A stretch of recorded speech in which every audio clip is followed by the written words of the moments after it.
What's going on, everybody? Hope everyone is having a great night. I'm here with my co-host, Brad, who is just killing it on the recruiting trail. I might lose him to 24/7 Sports soon, man. He's doing a hell of a job. I wish. We got the Canes Insight crew, Chris from Canes Legacy. Go check out his Twitter account, man. He is killing it. Then we got the Moneyball Stat Magician with Lance Roffers, man. I've been listening to Lance for quite a while. When he's on Canes Insight, he does a tremendous job. Last but not least, we got some of the best edits in Canes content with Jazz. Go check her out as well with her edits on Twitter. We'll put her Twitter handle down below in the description.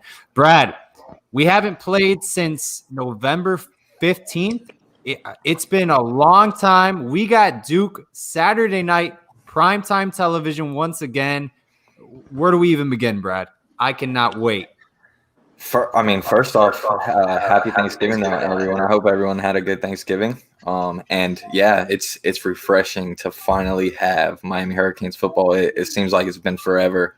I mean, you look at the NFL games; they're kind of having to deal with the same situation with college football, and games are being switched around left and right. You have games being played at 5 o'clock in the afternoon. So the fact that we tend to have a Miami Hurricane football game at the end of this week is going to be refreshing. I can't wait to see the boys play. Guys, how are we feeling about this game coming up? You know, we haven't played in quite a while. Lance, I want to hear your thoughts. Do you consider this a trap game? Remember, it's going to be 36 degrees at night. We haven't played in a while. I think it's going to be roughly 21 days. It's going to be an empty stadium as well, flat environment. You got to get up for these games. What are your thoughts on this game, Lance?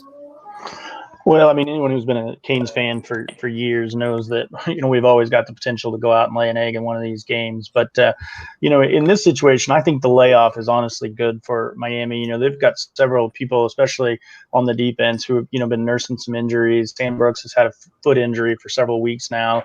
That's really hindered his play. That allows us to get some of our people back. Maybe Navon Donaldson makes his debut in this game. And personally, I like the fact that we're playing maybe a little bit of a lesser opponent in this one. That gives us a chance to get our legs under us a little bit. Really, the big worry will be conditioning, right? Where, you had 2 weeks off and we don't know what they were doing in quarantine to really stay in shape and do some of those things with so many people out. I think we just returned to practice this week. So some of that, when you got 18 to 22-year-olds on their own devices, the conditioning might be some of the concern. But, the big difference this year is De'Aaron King and his leadership and really the ability that he has had and shown, to keep the team focused is really alleviates a lot of my worries for that.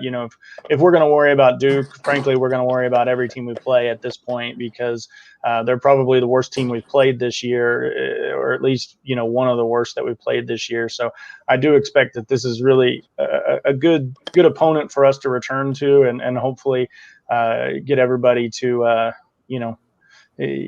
get some time in this game and win it big.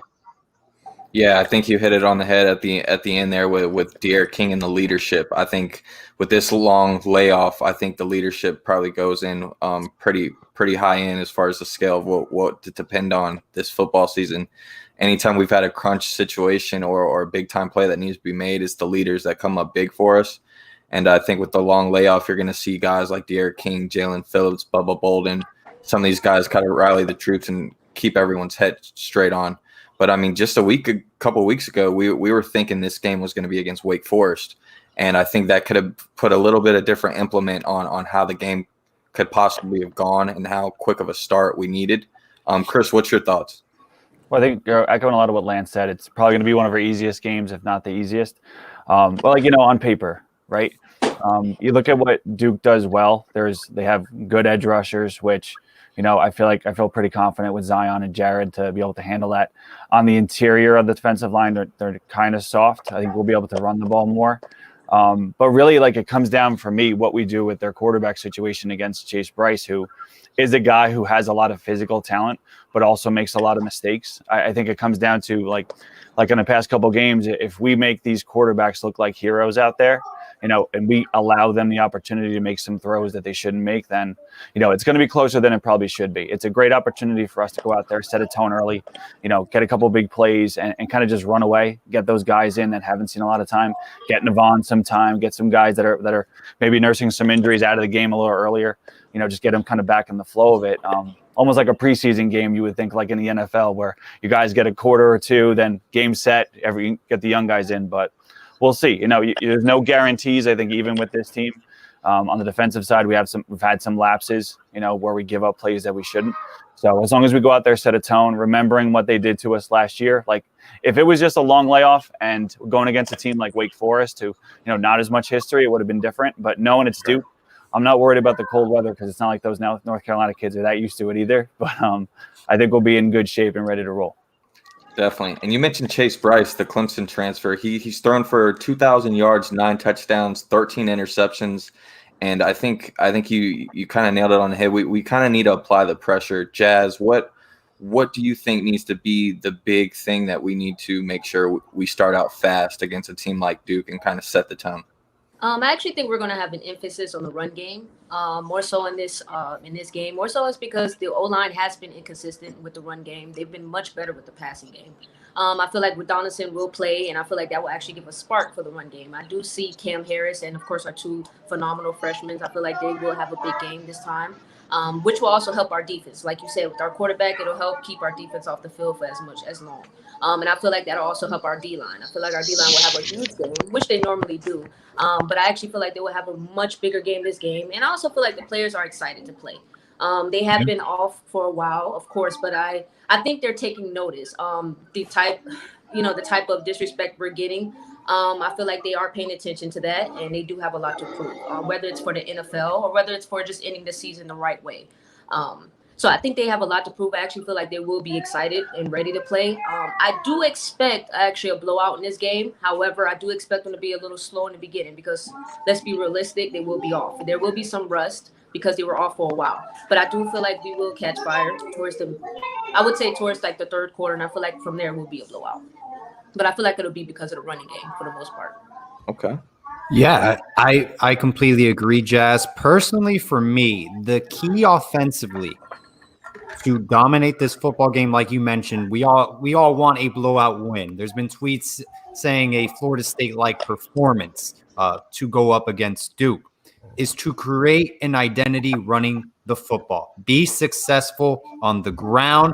Lance, I want to pick your brain. Why do you think Miami was so successful early on running the football and then kind of lapsed throughout the season? Because it's really gone downhill. And Cam Harris, I mean, he's only gotten 60 rushing yards the past couple games. And before those 2 games, I mean, it's been just an awful performance. We had 8 total rushing yards with 3 different running backs against Clemson. I mean, that's just, you just can't have that to be a successful football team. Yeah, so the offense that Rhett Lashley runs really relies on an interior offensive line to do their job and really get pushed. In a lot of offensive line, you build it from outside in, but really Lashley needs to get a push in the middle because of just his reliance on inside zone.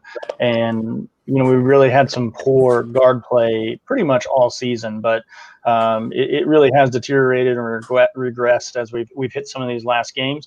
And also, if you look at it from a success rate standpoint, which really just tries to, establish whether a play was quote unquote successful, whether it was, at least 5 yards on first down, at least half the yards needed on second down, or whether it was a pickup of all the yards needed on third or fourth down to be successful play. Our success rate in percentage terms has really not changed much. It was pretty low at the beginning of the year as well, but we masked that in many ways by hitting some of those long runs.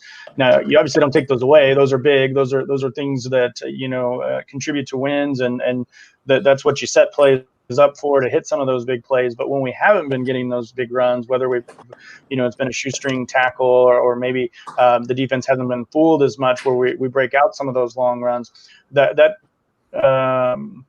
success percentage has been pretty steady. It's been low all year long with the run.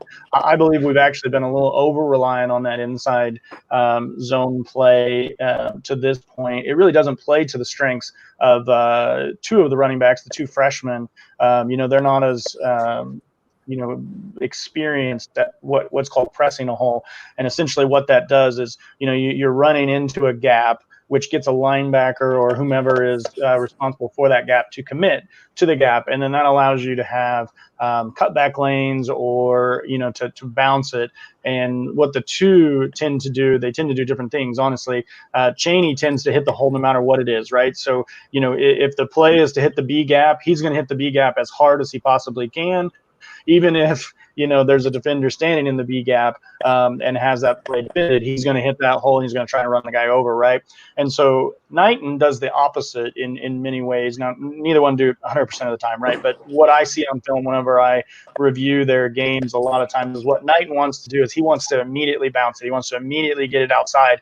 And, he's not pressing the hole first and getting that defender to commit to that gap. And it's not so much that defender can reach the running back. What it is it prevents our interior offensive line from being able to get to that second level and getting that block. So if you think about, an offensive lineman trying to get to the second level, just 2, 3, 4 feet of a difference can make the difference between him getting to that block or not getting to that block, and that, defensive player being able to get outside and shut that down. And so if Knighton would press the hole a little bit harder, get that defender to commit, and then bounce it, I think he'd find a lot more success on the outside edges. And he really just struggles with that. Cam's our best at pressing a hole, but he's not as shifty as the other two, and he's not as athletically gifted. So what he tends to do is really he tends to get what is blocked for him. So if the play's not blocked well, he tends to end up getting 1-2 yards. He's not one who's going to really create when the play breaks down. And so you've got 3 different backs, and they all have 3 different really styles and maybe 3 different strengths and weaknesses. And I think Lashley really has kind of struggled to find what's going to be the secret sauce to get that running game going consistently. I think he wants to be a power spread team. I think that's what his background mostly is, when you look at what he's done with Malzahn. But I believe we've honestly had more success when we've hit the edges, when we've hit counters and done some of those things to use maybe just a little bit more of the physical talents of those young players and not asking them to, be within the design of the offense quite as much. Really, for a true freshman in high school, they were bigger, stronger, faster than everyone else, and they were just kind of used to doing those things, right? And so you get to college and really staying within the framework and the structure of the offense is something I've seen them struggle with. Sorry, I know that was a little wordy, but not for sure, man. I think you kind of hit it on the head with each guy and what they do, and I think you made great points with all of them. And at the same time, I think we need to remember Rhett Lashley's offense is so diverse to where you're talking about how all 3 of these different running backs do so many different things. It's hard to kind of pinpoint, say, all right, this is running back 1. And I think this is all something that all fans kind of tried to pinpoint at the beginning of the year on who should be running back 1. And all throughout the season, we kind of each game we kind of say, all right, he needs to be running back 1 or he needs to be running back 1. But we have seen throughout the season that there are key moments where at the beginning of the season it was Jalen Knighton doing it on the passing game, right? And then now or at the end of the season so far, it seems like Don Chaney is the guy that's picking up the slack, and Cam Harris is kind of like that running back in the middle that kind of just meshes things together and keeps things on a straight path. So I think you're exactly right. But yeah, the problem with Chaney is, if he's in the game, it's really a tell that it's going to be a running play because he struggles so much with pass blocking that that's why Chaney doesn't play the most. That's why he's not the guy. He's the most dynamic runner of the 3, but he's also by far the worst in the passing game. And so it's really a tell to the defense if he's in the game that, it's going to be a run. And if it's not, then we've seen some really seen some poor efforts from him to block. And if you look at it from a coaching standpoint and you look at it from, hey, man, I want to avoid a turnover. I want to avoid that catastrophic play, right? Even if, Chaney is more talented or maybe even a little bit more successful running the football, if he increases your chance of a turnover, let's say from, 2 to 3% to more like 5 or 6%, from a coaching standpoint, that's an unacceptable risk, and it's just not worth the difference in production. For sure. Chris, Jazz, you guys have anything to add on to that before we move into college football rankings? Well, I think, on that point that Lance has made, it was something we talked about before the season with someone like Chaney coming from where he did, a school that didn't really pass the ball much. And that was going to be something we all knew he would struggle with. And, it's one of those effects of COVID, like a less time to really show and develop and learn in the off season. And that's obviously affected him there.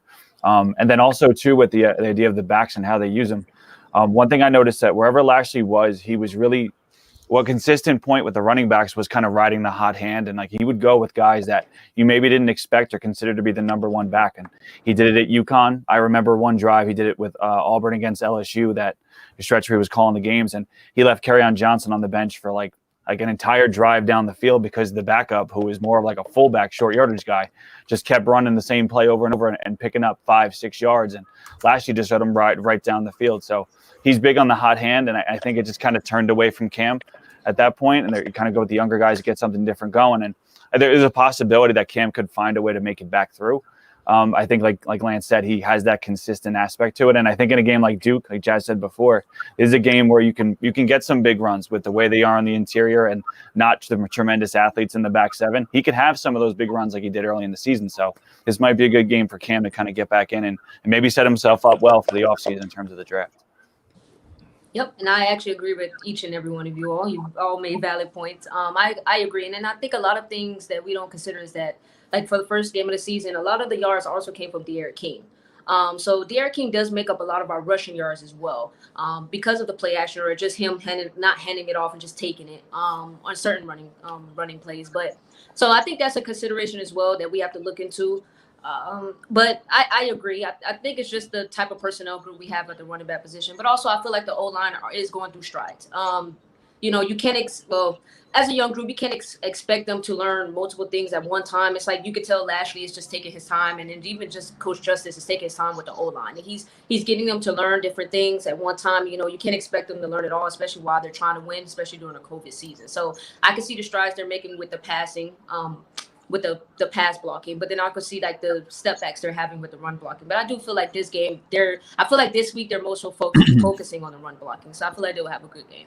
You made an excellent point, Jazz, as far as that, and especially Coach Justice in particular. I think we all got to give huge props to a coach like him, because especially these past couple weeks with COVID.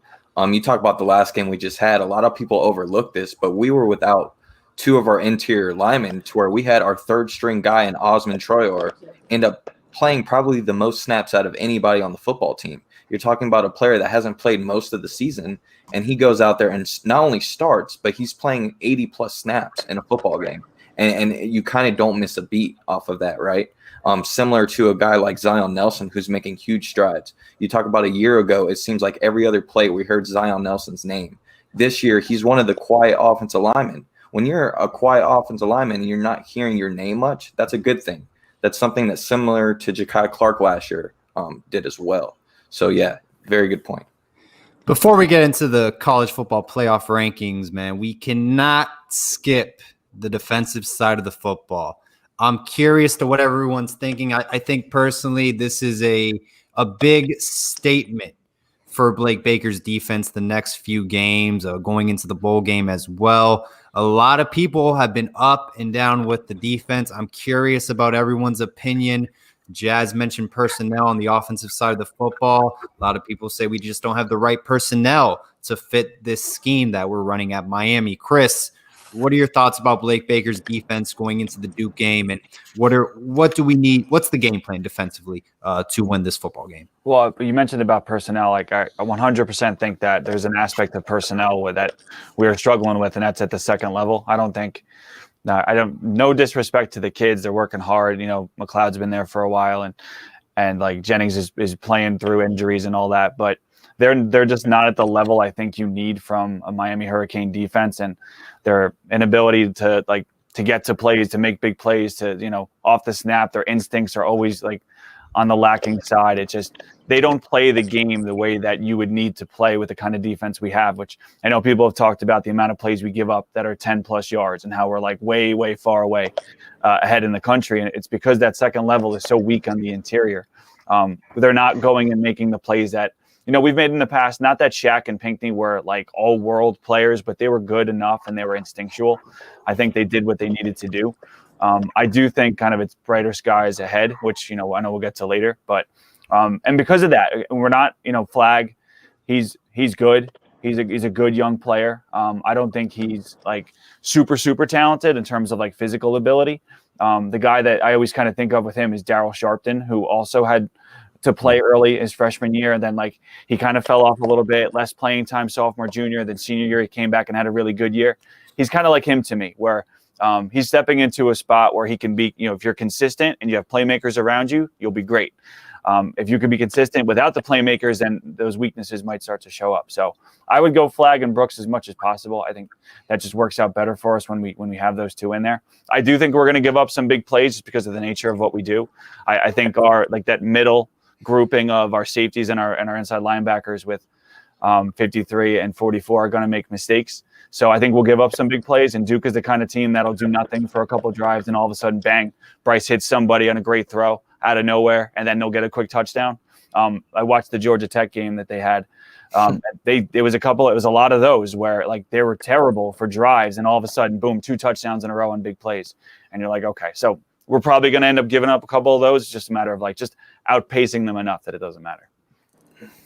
Lance, I'm curious about your opinion, about the defense so far into the season, because I know you're big into the numbers perspective. Kind of, what do you have for us? I would like to hear your thoughts comparing to last year. Is there improvement? Does the future look bright? What do you think, Lance? Yeah, I mean, there's a couple of different things to unpack in there. One thing they have done well is, they've continued to recruit along the line. There's a lot of speed and talent and youth on the line. They've really stacked some different kids there. I don't know if you want to get into current recruits yet or not, but, I believe we've got a really good recruiting class that we have currently, especially on the defensive side. I think the defensive side recruiting class is better than the offensive side to this point. But, if you look around the nation and you look at what different teams are doing, nobody's playing defense, right? I mean, in college football right now, there's no such thing as a dominant defense, and they want it that way. They're setting up all the rules that way. Coaches, the college football is becoming such a big deal, such a big moneymaker for these schools. You've got analysts on staff who have previously been head coaches at teams, and what their sole job as an analyst is to scout and game plan teams weeks ahead. There are analysts, at Alabama and Florida and all these SEC schools that are already looking at what their opponent's going to be 3 and 4 weeks down the line. That's their job, is to game plan for those teams. And if you think about it, the offense sets the tone for everything. The defense has to completely react to what the offense does in football. The personnel that's going to be on the field, that's completely dictated by what the offense does, right? If the offense has 5 wide receivers out there, the defense isn't going to be in a base defense, right? And so it's completely contingent on what the offense does. The play doesn't start until the offense snaps the ball. So again, the offense dictates everything that the defense has to do. So, if the offense goes fast, the defense plays it differently. If the offense goes slow and huddles and takes their time, then, the defense is going to do different things with that as well. And so, the defensive angle, they've certainly made some mistakes. And I get asked a lot if I would do something different, and I would do some things differently than what we do. But if you look at what Blake Baker's defense does, it has reacted to what college football is doing all across the nation right now. Even in the last 3 years, offensive football has changed. And it's not just the fact that you see the marquee programs in the SEC that are all going to, pace and space, spread type offenses, and putting up video game numbers. If you look at the stats that are occurring, the SEC, which used to be the bedrock of defense, right? It's now the Big 12. It's essentially no one plays defense in these conferences anymore.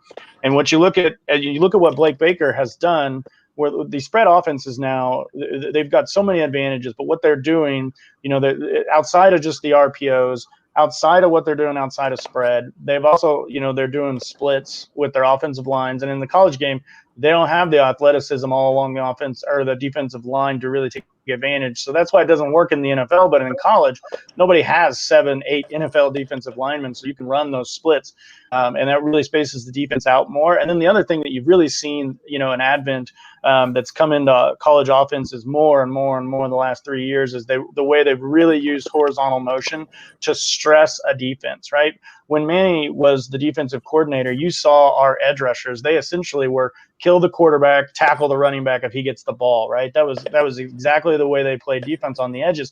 And what that did was that really took away a lot of what those teams were able to do from an RPO standpoint, because we were pressuring so quick, and then we were able to drop our overhang or our hook zone defender, into the slant area, and that took away a lot of that RPO, bread and butter that Alabama lives so much on. But now with that horizontal, you put a guy like Kadarius Toney or Tutu Atwell or some of these other players that are just such a threat on a horizontal run fake, your edge defender now is in such conflict, because then you couple that with the quarterback run game. Almost everyone now has a quarterback who can run, at least anybody successful, right?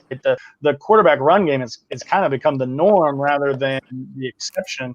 And so now you've got an edge defender that if he flies upfield, the quarterback just keeps, right? And he's got, not only does he now have a soft edge, because your edge defender is by definition your edge defender, he's your force player. He forces all the action back inside to your backside pursuit, right? So if he's upfield, now your cornerback becomes your force player. And a lot of teams, they do not want their cornerback to be the force player in the run game, right? So Blake Baker has countered this offensive counter in the last couple of years, and it's pretty good. He now takes and moves into single high safety. Anytime a team does horizontal motion, watch a game, you'll see it every single time. They take their safety that's on this side. He rotates to the middle of the field to a single high. The safety on the other side, he now drops down to the side that the horizontal comes into, and he becomes your force defender. So he replaces that cornerback as your force defender. So now you've got a safety that's playing force defender and run, which is what he's used to doing, which is what you want. And that takes your corner to then be able to replace and become your edge defender. So he can get upfield and tackle the quarterback, or if the quarterback tries to go outside. So now you have speed on speed and force on force. And Blake Baker's done a good job with that. That's one of the counters that he's done from a Manny defense that I've really appreciated. What I would like for him to do more, of course, is I'd like for him to allow his cornerbacks to be a little more aggressive and physical on the outside edges. We saw DJ Ivey just eliminate Tamorrion Terry, or however you pronounce his name, of Florida State in that game by being physical with him. And we've seen some others who have really flourished when they're allowed to be physical. But what happens, is they give up a big play. And when they give up a big play because they get physical and they miss a jam, or they miss, something at the line of scrimmage, and then they give up a big play, the coaches have shown that they get queasy with that, right? Go back to Joe Philbin and our Dolphins love. They get queasy when that happens, and they don't want to give up those big plays, because their style of defense has really been bend but don't break. And whenever they drop into that shell, you really see those linebackers and their weaknesses exposed, because now they have to cover both the flats and the middle of the field, and you don't have a designated hook defender, a hook zone defender. And if you do designate a hook zone defender, you have no one in the flat. The offense has essentially designated that they're going to have a clear out route on the outside boundaries at all times, where we don't have a flat defender over there. And that's why you're seeing those screens and those dump offs and those little slip screens are just absolutely annihilating Miami's defense. And that's actually why you see these nobody quarterbacks have so much success against our defense, because we allow those soft, easy completions that, I could maybe complete some, right? Or Brad could complete, some of those when no one's covered, right? We saw it over and over and over, against Virginia Tech and some of these other opponents that we've had, where they've had these no-name quarterbacks. I guess Virginia Tech really has a good quarterback, but some of the other teams we've seen that don't have a good quarterback, maybe like NC State, where they just run those backside drags across the middle of the field, right? Our linebackers, they have to take the flat. They run a clear out. We have no hook zone defender because of the way that we're playing off coverage and cover three. And you've got that backside tight end wide open on the crossing route. And Lance, now to your point, Lance, I will say that I think something that our defense has picked up on the past couple of years, and what you're talking about, I think the striker position is kind of what what holds the glue together and kind of helps our defense saves plays and whatnot.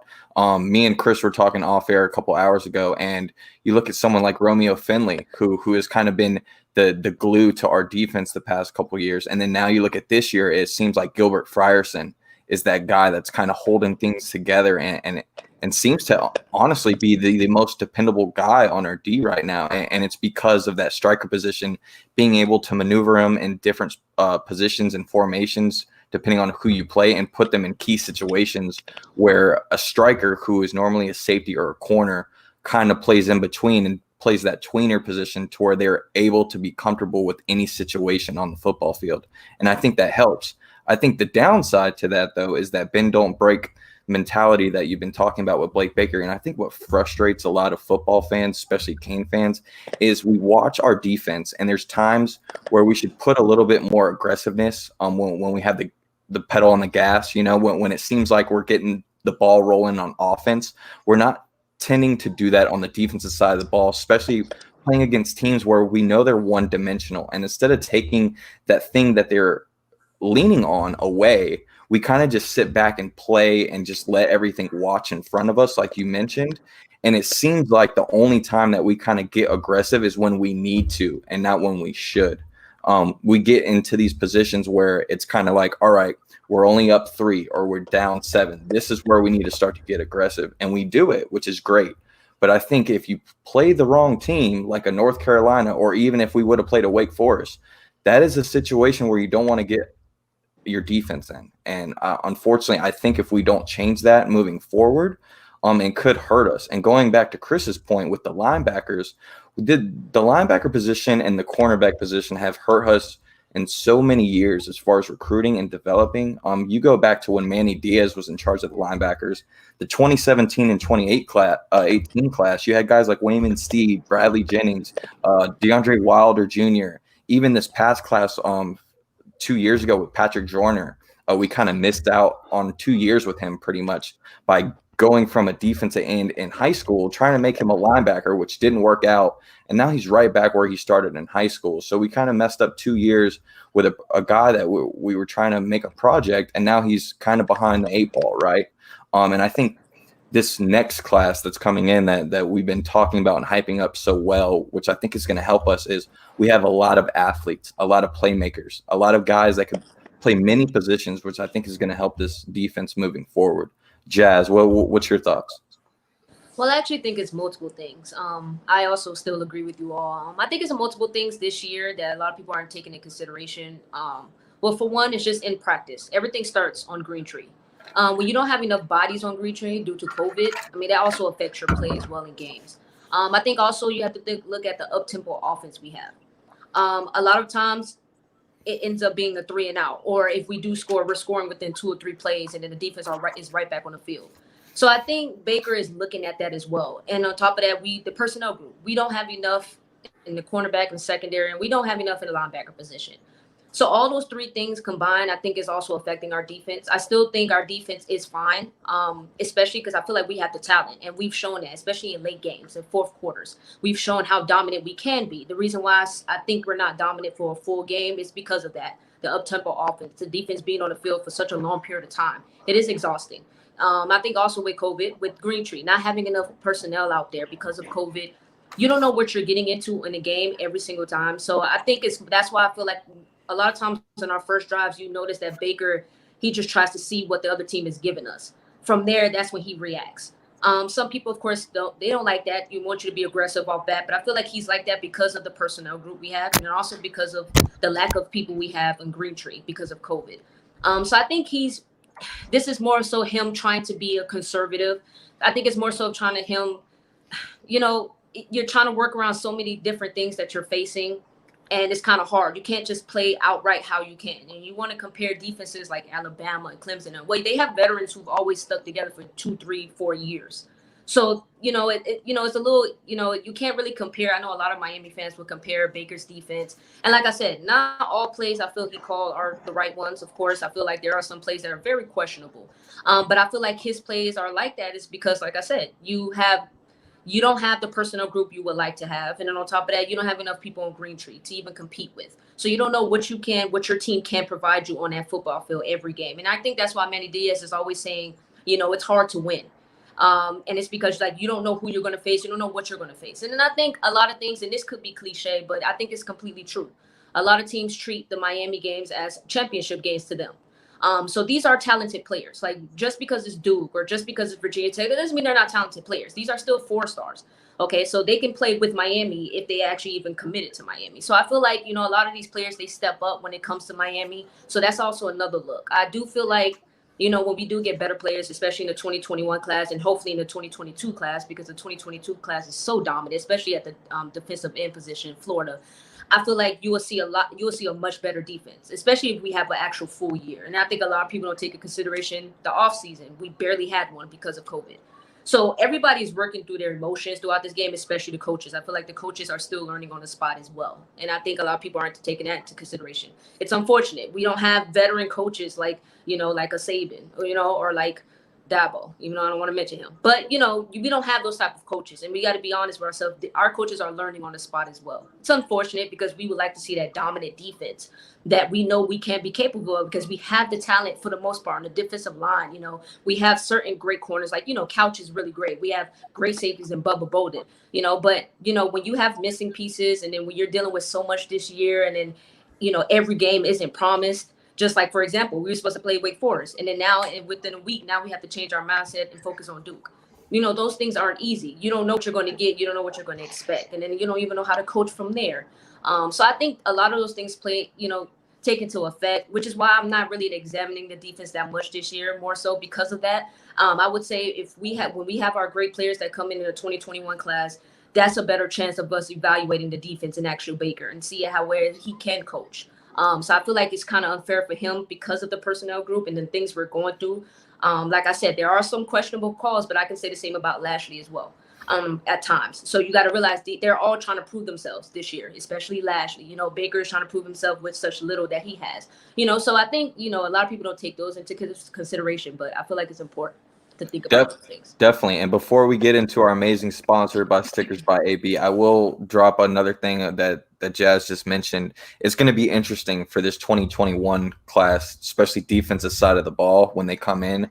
I'm very interested to see how the coaches end up doing everything because it seems like in the past we've kind of given seniority the nod as far as starting, and who knows who comes back after this year since this is kind of a free year for seniors. I'm interested to see, because of the talent that we're bringing in for that 2021 class, are we going to play the best possible player in each position, regardless if they are a true freshman or a 6-year, 5th-year senior, or are we still going to be giving the seniority a nod? That's something to look for as well. But Paul, hit us with the sponsor. We got Stickers by AB, guys. Go check these guys out. They are doing an amazing job. They're doing Miami Hurricane stickers. They have a Sean Taylor sticker as well. This is the perfect gift, guys, around the holidays. I know Hanukkah started tonight. I don't know what better gift if you're celebrating Hanukkah than to get a sticker by stickersbyab.com. They're also doing Florida Gators, Florida State Seminoles. So if you have friends, go buy them a sticker from Stickers by AB. Whether it's a Florida Gator, a Florida State Seminole, or Miami Hurricanes fan. Oh, also, you love the Miami Heat, you love the Miami Dolphins. Well, they got stickers for that too. Go check those guys out. It is the perfect gift for the holidays. And plus, all you have to use is discount code all caps SCOOP, 15% off all orders. We will put the link in the description below after the show's over. Guys, college football playoff rankings. This is a very, very interesting topic. Iowa State jumps Miami. North Carolina loses to Notre Dame. They go up 3 spots. Georgia has 2 losses. They are in front of Miami. Were we supposed to, lose to another opponent? Where is the respect for Miami? Or are you guys fine with the rankings? To be fair, we had our primetime slot against Clemson. We didn't show up. Me and Brad were there. We had a great time till the game started. where do we begin with this, guys? Chris, how are you feeling about these rankings? Do you think Miami deserves just to be at 10, or do you think the College Football Playoff Committee is being very disrespectful towards the Miami Hurricanes? Well, my first reaction was the same as like it seemed everybody else had. Was that initial like anger, like, oh my God, I can't. But then I kind of settled back and I was like, there's a lot of things going on in the world. I don't know how angry I could really get about this when ultimately there's like a 0.0007% chance that we actually make it up into the top 4 anyway. So I okay, all right, fine. I know Iowa State jumped us and all because they beat this mighty powerhouse that is Texas, who's going to fire their coach and shut everything down. But it doesn't bother me as much because of that. It is somewhat disrespectful to think that multiple two-loss teams that like automatically should jump us when really the only team we lost to was one of the teams that they've already propped up and said is one of the best in the country. There is a disrespectful aspect of it, but also on the flip side, you can just as easily ask the question and say, who did we beat? Like who have we beaten that makes everybody say, oh, they should be up there. You could say the same for Georgia for sure, but they're always going to give Georgia the benefit of the doubt because of the SEC and like the quality of the conference is better and all that kind of stuff. And I was thinking about it, and like ultimately, wherever we are, as long as we don't lose another game, like even if we were up at 8 right now, we'd probably still have the same idea of like what we're going to do as far as the bowl. It would still be a New Year's Six bowl. I think it would still be the Orange Bowl, and I think it would still be Florida.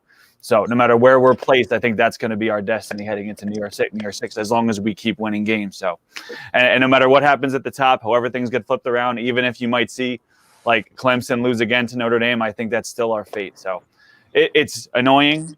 And if we were better and if we had beaten Clemson, then obviously they had us at 5, then we'd have been, burning the city down, whatever we had to do to get people to notice. But where it stands right now, like I'm okay with going into that New Year's Six and getting a chance to prove to the world how good we are by beating Florida. I agree, Chris. I think Miami's going to gain their respect in that New Year's Six bowl matchup. We finish out the season playing SEC marquee opponent. That's your statement game. University of Miami. I think it was on the Bluegrass field, they call it, Boise, Idaho against Nevada.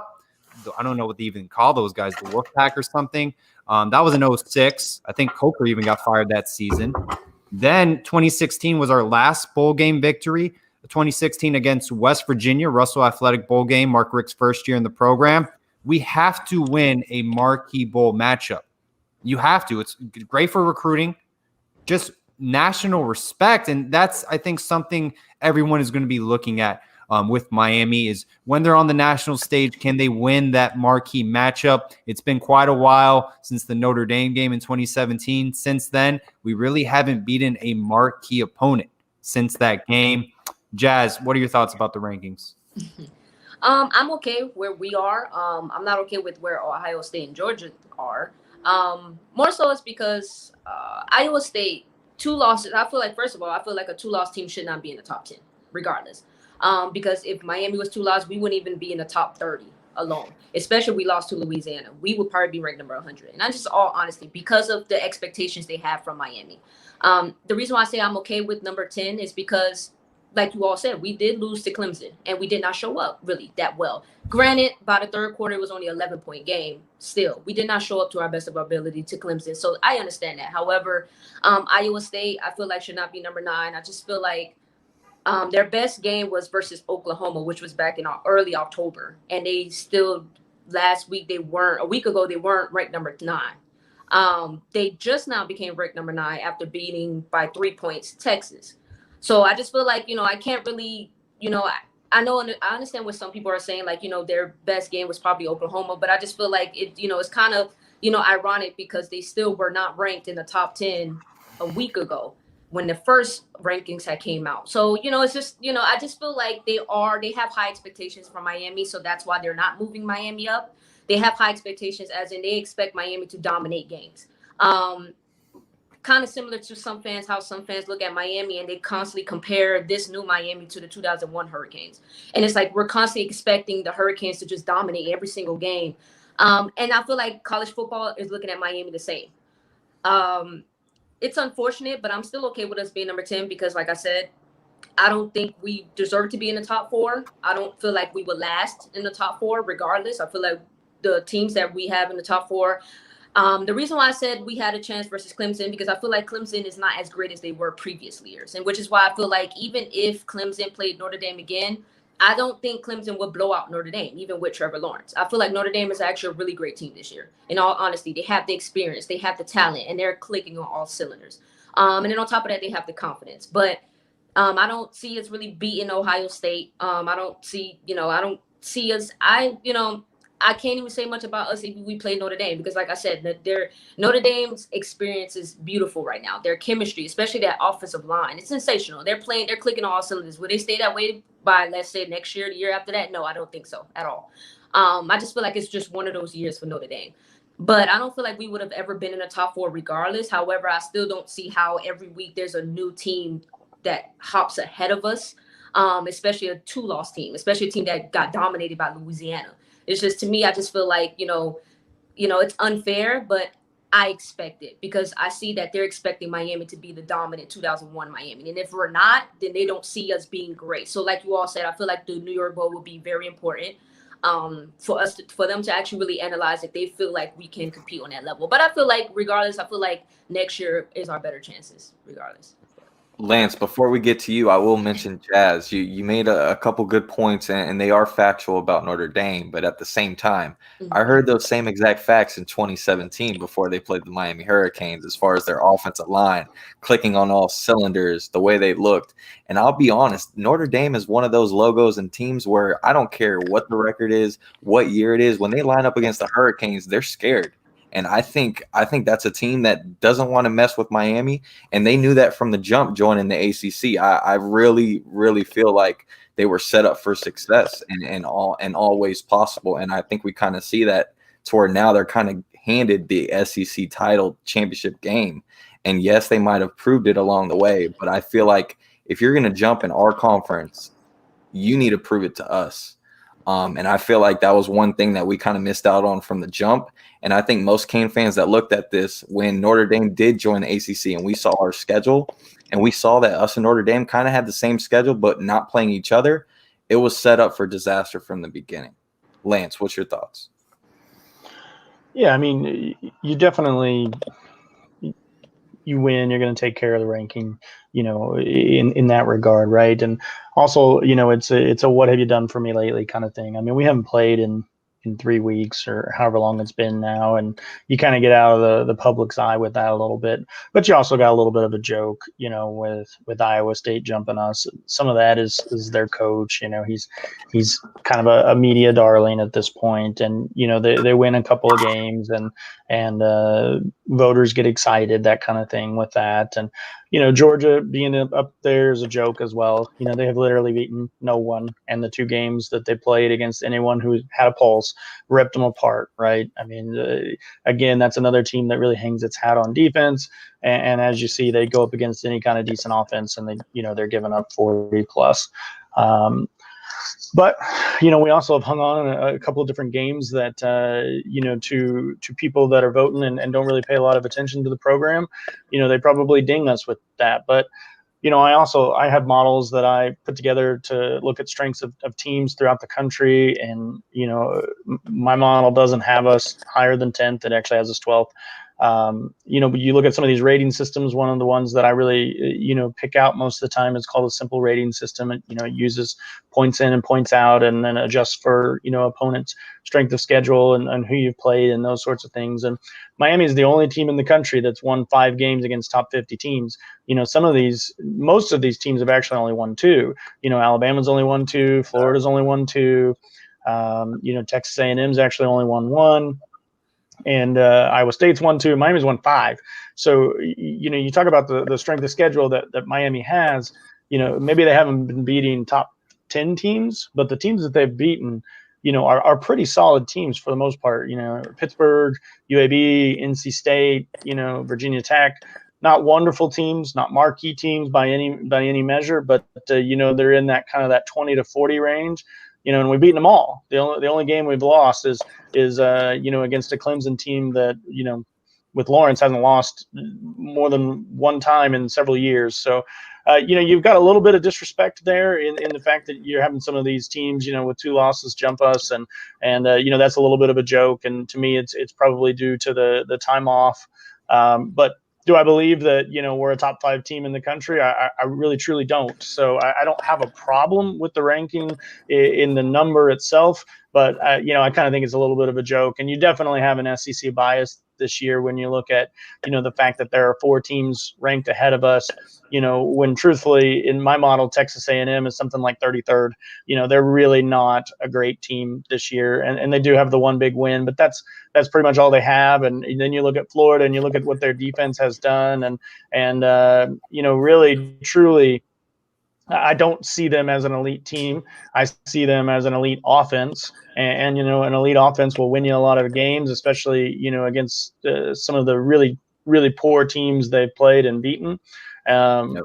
So, I got a little bit of disrespect in some of those areas for those reasons. But, I also, again, I don't think we're a top 5 team. I don't think we're in that tier. So really, it doesn't bother me too much. I believe if we went out and, finish 10-1 or 11-1 or whatever the record would end up being at that point, I think we're going to end up ranked number 5, number 6, somewhere around that area, and then we're going to end up with a really high recruiting class. And next year it'll be all systems go. Lance, you make some very interesting points. Because when I first saw the rankings, I was extremely pleasant with just the 10 rankings, just like every one of y'all. I wasn't too mad and frustrated like some of you as far as the Iowa State, Georgia ahead of us, just because when I look at it, I think this year, as far as COVID year, is a little different. They're looking at consistency, and as far as statement wins, I feel like you guys all mentioned great points. And when I look at our season, we haven't yet had that statement win.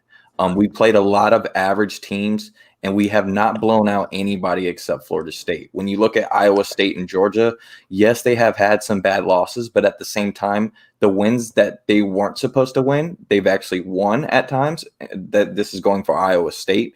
And then there are some games that they were supposed to win, but not only did they win, but they blew them out, which is something that Miami has not done all season except for Florida State. So I didn't mind the 10 ranking just because, like you guys all mentioned, as long as we keep winning, the rankings will play itself out and we will slowly move up. But Paul made an interesting point at the beginning of all this: statement games. And when we talk about statement games, yes, we're going to be playing Duke this weekend. Could have been Wake Forest, but at the same time, we back up a little bit. It could have possibly been a team like BYU or Cincinnati, which in my opinion, I think would have helped the University of Miami and would have helped the opposing team just because of this college football rankings. I think it would have benefited both parties, and I think it would have moved us up a little bit quicker. But at the same time, I think, like you guys all mentioned, we need to just keep winning. It will play itself out. But Lance, you mentioned at the end of this, Florida not being that good defense. And I will say, man, I have been very frustrated with certain Cane fans on the timeline earlier today, kind of just putting their hands up and saying, hey, if we play Florida in the bowl game, we're going to get slapped. Ooh. And I'm sorry, but that is not going to happen. I don't care how good Florida is or how bad Miami is. That is not the mentality as a Hurricane fan going into a rival like Florida. Not to mention, I think we have a really good chance. Give me your in-depth stat for some of these fans that are doubtful about playing the University of Florida Gators in the Orange Bowl possibly. Yeah, you kind of mentioned it ahead of time for me coming on the show, this topic. And so I went out and did a little research into, what Florida has actually done this year and some of their grades, from various sites, Pro Football Focus and some of those areas, as well as some of my own statistics that, I keep. And truly their defense is not good. It's actually not even average. It's quite a bit below average in almost any metric that you can look at. When you look at expected points per attempt, or per play, in this respect, whether you look at success rate, again, I kind of talked about that earlier. They're down in the bottom third of success rate as well for both run and pass, actually, but they're especially poor against the pass. And anytime they've played a quarterback, with a pulse, they've really been obliterated on defense. And, I personally believe in D'Eriq King and believe that, he would really put up some numbers on Florida. And then when you look at, the way they get graded, their overall defense has a grade of 66.7 on PFF, but their coverage grade is 54.3, which is, again, that's bottom third in the entire country. They have 4 players that have graded into the 70s. 70s is kind of seen as an above average player for them. Miami has a 69.4 on defense, which doesn't sound like a lot, but it's probably a half standard deviation, better than where Florida is. Not a great coverage grade either of 60, but Miami actually has 6 players graded in the 40s, which is 40 or 50% more than what Florida has. Truly, I don't think there's much of a comparison between the two. Miami is actually top 25 in success rate on defense. They're top 25 in EPA. I think they're top 30-ish in scoring. I don't have those numbers in front of me, but a lot of scoring is dictated by what the offense does as far as pace goes. So I don't put as much stock in just raw scoring numbers. But if you look at points per drive, which really kind of accounts for pace and things like that, Miami's actually a top 20 defense. Florida is 72nd. So their defense is not good. The problem, of course, with playing Florida is their offense is insane. Their offense is actually top 5 in just about everything, especially when Kyle Pitts is on the field. When Kyle Pitts is on the field, you can make the case that they're the number 1 offense in all of football. I'd probably take Alabama if I was being honest, but Florida's probably number 2, when Kyle Pitts is in the game. And a lot of it is just those matchups. I really kind of talked and spent a few minutes earlier going into, the schematics where offenses now are stretching you both horizontally and vertically. And, Kadarius Toney, with his ability to break tackles, really hurts you in that horizontal area. And, I'm actually frightened of seeing Miami's linebackers try and tackle that guy or try to cover Kyle Pitts in the red zone, especially. Pitts in the red zone is a cheat code. His touchdown percentage rate is number 1 in the country, and it's by a long margin. When he's on the field and targeted in the red zone, it's a touchdown at a far higher percentage than any other player in college football. The strides that Trask has made are impressive to see. Dan Mullen, for as goofy and cornballish as he is, he is a really good offensive coach. But if you're just talking defense to defense, Miami's defense is much better, and it honestly is more talented as well. But Florida would put some points up on us on offense. I do believe that. Definitely. Before we get to Chris, I will make another point. I think Florida's defense schematically has not changed. I think what we're starting to see is the key positions on defense for Florida that kind of holster the defense together, specifically the D ends and the cornerbacks. Those are 2 positions that you're seeing this year in Florida that they don't have really a go-to guy, right? Last year they had 2 extraordinary D ends. They also had an elite corner. This is the year where they don't really have an elite corner. And if we're being honest, this is probably the first year where you can't really say, okay, UF's corners are better than Miami's. They kind of go hand in hand, if we're being honest. A kid like Kyer Elam hasn't really stepped up his game like people thought. They don't have that true number 1 corner like a Henderson or a Vernon Hargraves or even a Marco Wilson who's been getting burnt a lot in key situations. But to your point, I think Dan Mullen, as goofy as he is, as baggy as his khaki pants are, he knows how to put the playmakers in the right positions. And not only that, the quarterback position, especially whether it's Dak Prescott, Felipe Franks, or Kyle Trask, he knows their strengths and he knows their weaknesses. And he does an excellent job at hiding the weaknesses and benefiting the strengths. And you have to give him credit for that. And I think that's something that Miami has missed for so many years, because we have this, especially last year, right? You talk about Toney and you talk about Pitts. Last year, we had Jeff Thomas. We had KJ Osborne. We had similar guys that were similar to a Grimes, right, where we had the same type of talent and guys that Florida had last year, but we weren't able to put the right scheme and plays together to put those guys in the right positions to succeed like Florida does. Chris, what's your thoughts? Well, I think on that point, someone like Kyle Pitts and just watching him as when you put the Florida aside, you're kind of amazed at what he can do because he's such a special player. He's like, the joke was Brevin's a better tight end because Pitts is really a receiver. We tried to make that joke, but then as you watch him more and more, you're like, he can really do anything. Like Lance said, like the high efficiency in the red zone. But also like beginning of this year, like how often were we having a conversation, or even in the past couple of years, about Brevin Jordan? Like, how are we going to feature Brevin? He's our best offensive player. He's like a matchup nightmare. And then you get out to the game and you're like waiting for Brevin. Like, where's Brevin? All right, we're going to force him the ball. We're going to do this. You're going to do that. You don't see a lot of stuff that's built around Brevin, and whether it's now with last year, or even in the past. So you see that and you're like, oh man, I wish we could figure out a way to really highlight those key guys, like you were saying. And about like the fear in general of Florida, like I saw the same stuff too, and people are like, well, we can't do it. We're worried about this and worried about that. And one thing that I saw that it kind of like stuck out in my head were people that were saying, if we play Florida and we lose, it's going to hurt recruiting. It's not going to hurt recruiting this year. It's absolutely not. Like these guys signed on, or not signed on. These guys chose to play for us when we were a bad team. Bought in 100%. They chose, like, we could have probably been a 3-4 loss team and kept the majority. Would we have kept like the super top guys? Honestly, probably. If they still had that kind of hype going and they started working together, I think it would have been fine.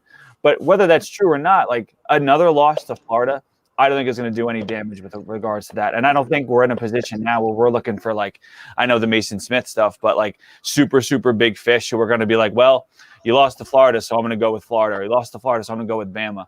I think that kind of the hay is kind of in the barn there with those guys. So that's not a worry for me either. I think you go out there, you play them tough, you give them a chance. And like if you run it up on offense with Florida, the recruits aren't going to look at it and say, oh, they lost to Florida 45-37. They're going to be like, oh, that was a great game. Like Miami's offense is legit. I want to go play for them. And the guys on the defensive side are going to think, I'm going to go with James Williams and Leonard Taylor and go build that defense back up to what it was. I don't think that hurts us at all. So I'm not afraid of Florida. I'll go out there. Obviously we get, blown out by 40. It's not good, but I don't think that would happen with the way they play defense. So I'm not worried at all.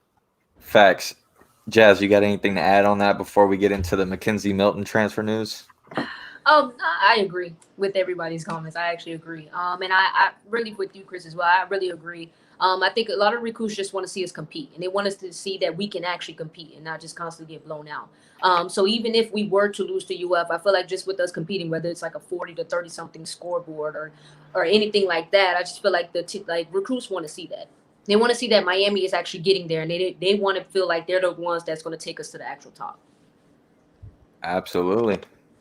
Brad, I kind of want to play devil's advocate because the point that Chris made about, losing to Florida, and, I do agree to a certain extent. I think with specific recruiting at this stage of the game, it's really not going to make a difference. I think Florida has their locks. Miami has their locks. I don't think we're flipping anyone from Florida's side. Maybe Florida, I don't see them flipping anyone from ours either, to be honest. But you got to remember this. I mean, Dan Mullen, he's fairly new to Florida. Per se, this is just, theoretically, if we lose to Florida 2 years in a row, Dan Mullen is the king of the state. I mean, there's no explanation. He deservedly so, 2 years running. Dan Mullen, he's changing the program at Florida if he beats Miami 2 years in a row, wins the Orange Bowl, finishes in the top 5. Florida's trending upward, in my opinion. I think that's great for recruiting in the state and offensively specifically. I think he can do a lot of damage, and bringing a good defensive coordinator, Florida can make a nice run. Dan Mullen, I don't know if a lot of people remember, he was part of Urban Meyer's staff when they won the national title. I mean, he truly is a great offensive mind of the game. And, put him in with a good defensive coordinator. I mean, Manny Diaz was his defensive coordinator at Mississippi State with Dak Prescott under center.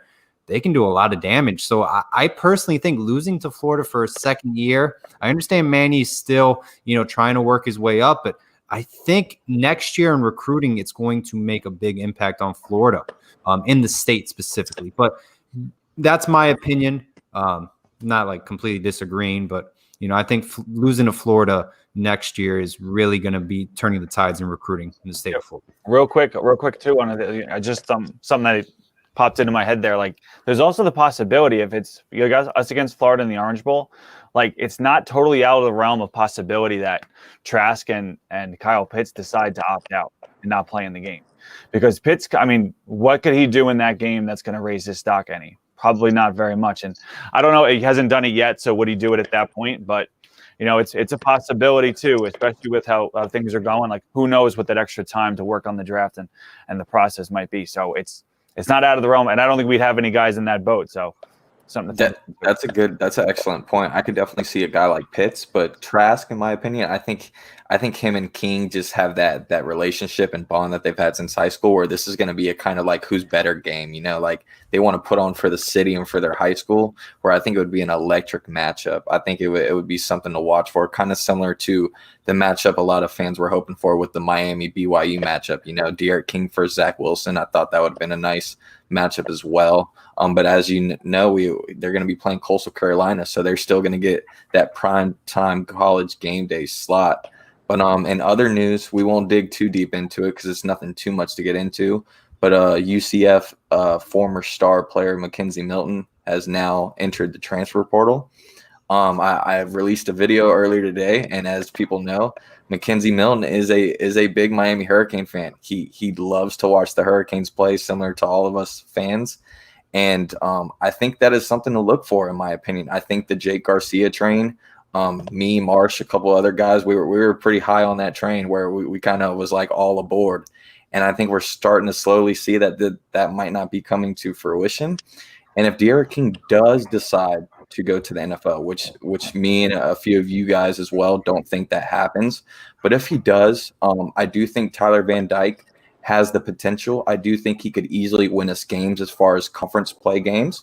But as far as first game of the season against Alabama, that huge spotlight in game, I think Mackenzie Milton, if De'Aaron King does decide to leave, I think Mackenzie Milton could be a perfect guy to put in there. He has very similar qualities to a guy like De'Aaron King. He's a leader. He's got a hell of a lot of motivation behind him. He's a grinder. He's a competitor, man. He is somebody very similar to De'Aaron King, where he's kind of putting all the chips on his side, right? He's betting on himself. That's the reason why he left, and I think it could potentially be a good thing. What's your thoughts on all that? We'll start with you, Lance. Yeah, a lot of it comes down to his health, right? He had a pretty catastrophic knee injury in college a few years back, and by all intents and purposes, is not the same person at this point. Definitely probably lost some explosion and some speed and some quickness. So what kind of player is he without, some of that explosion and that quickness and that speed? He was more of an anticipation and wide area, thrower of the football when he was playing quarterback. So, I'm kind of lukewarm on it, to be quite honest with you. I wouldn't say that I'm, rowing the boat or anything like that with Mackenzie Milton, but you give me all the competitive playmakers, at the quarterback position, and let them compete and see who's best. My money's probably on Tyler Van Dyke in that competition. I'm a big believer in that kid, but I'm not a big fan of N'Kosi Perry, so. My guess is, that he decides to transfer somewhere else after this season.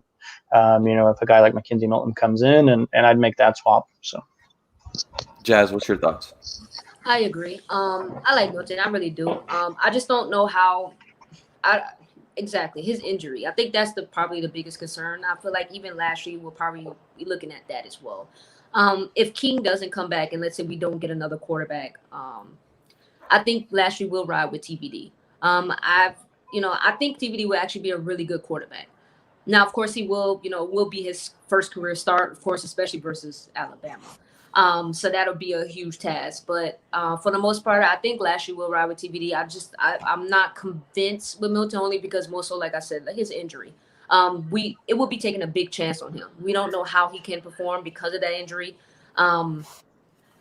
And then because of that, let's say he doesn't perform, and let's say what if TBD leaves because maybe he wants his shot. I think some things aren't into consideration, and I just think Lashley will probably just roll with TBD for the most part. I don't see us. I will actually be shocked if we do get Milton if he does commit to Miami. I will be shocked, but I would be excited to also still see how he would perform. But for the most part, I think he will be riding with TBD. Speaking of Tyler Van Dyke, I've only heard great things about him. Everyone speaks very highly of him. My only, fear of starting Tyler Van Dyke, game one is Alabama. You got to treat it as a Super Bowl. I don't know if that's the proper game to put in a redshirt freshman as their first ever collegiate game. That would be a plot in a movie, a perfect storyline, or a 30 for 30 documentary if Tyler Van Dyke beats Alabama. So I personally, on this Mackenzie Milton situation, if he wants to come to Miami, I think we have to trust the evaluation of the coaching staff. If Rhett Lashley wants him, hey, you got to trust his evaluation. Obviously, he's a great quarterbacks coach. He can develop quarterbacks, as we've seen with Buechel at SMU.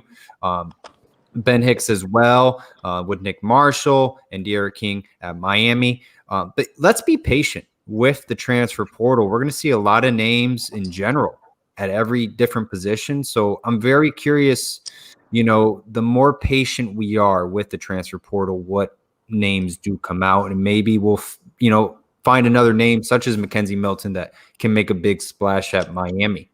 Chris, what are your thoughts about this? Yeah, I think a lot of the advantages of Mackenzie Milton go along with what you said about who follows along that De'Ara King kind of mold of a great leader, a guy who motivates, a guy who pushes the offense forward. If we get Mackenzie Milton and TVD wins the job, I would feel like TVD showed in all aspects that he is completely ready to be the starting quarterback.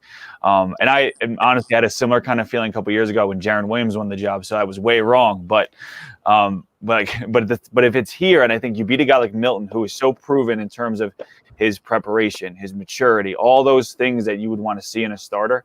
I feel like if you're not completely sold on TVD, you would start Milton in the Alabama game, not to throw him to the wolves, but to say, okay, you go out there, give it a shot. If it doesn't work, maybe even for next week, you said before, App State's coming up. So maybe go TVD for App State, maybe a couple games in Milton, and then switch over to give Milton his best chance. But if TVD wins the job, I feel like a lot of it would be he just, in all aspects, excels at the job of quarterback from the end of this season till September of next year. So I would be very encouraged to see how TVD would do in the environment where the competition is going to be so intense against someone who knows how to play the position at a very high level. Now, is he going to be the guy? I don't know. Like you said, patience in the portal was probably going to be valuable this year, especially if they change up that rule and it's automatic free for all like they expect to. So I'd be interested to see what that is. But if Milton comes and TVD wins, I'd be really, really excited to see what TVD does next year. Absolutely. Then that's a big proven point for TVD, not only for himself, the coaching staff, for the fans to kind of put that check mark next to him and be like, I can be the guy. And one last point to bring up is I think something that helps us in this particular situation is Mackenzie Milton, from everything I've heard, is not in a rush to decide where he wants to go.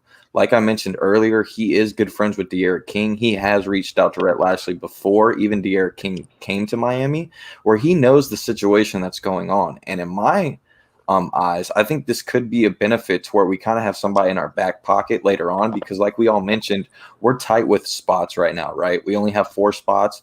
There's no reason to reach for a transfer quarterback right now when you're dealing with only 4 spots.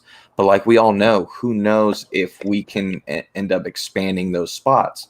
And someone like Mackenzie Milton is someone who can patiently wait in the back end to where we could kind of just let this play out and go after the guys that we want to.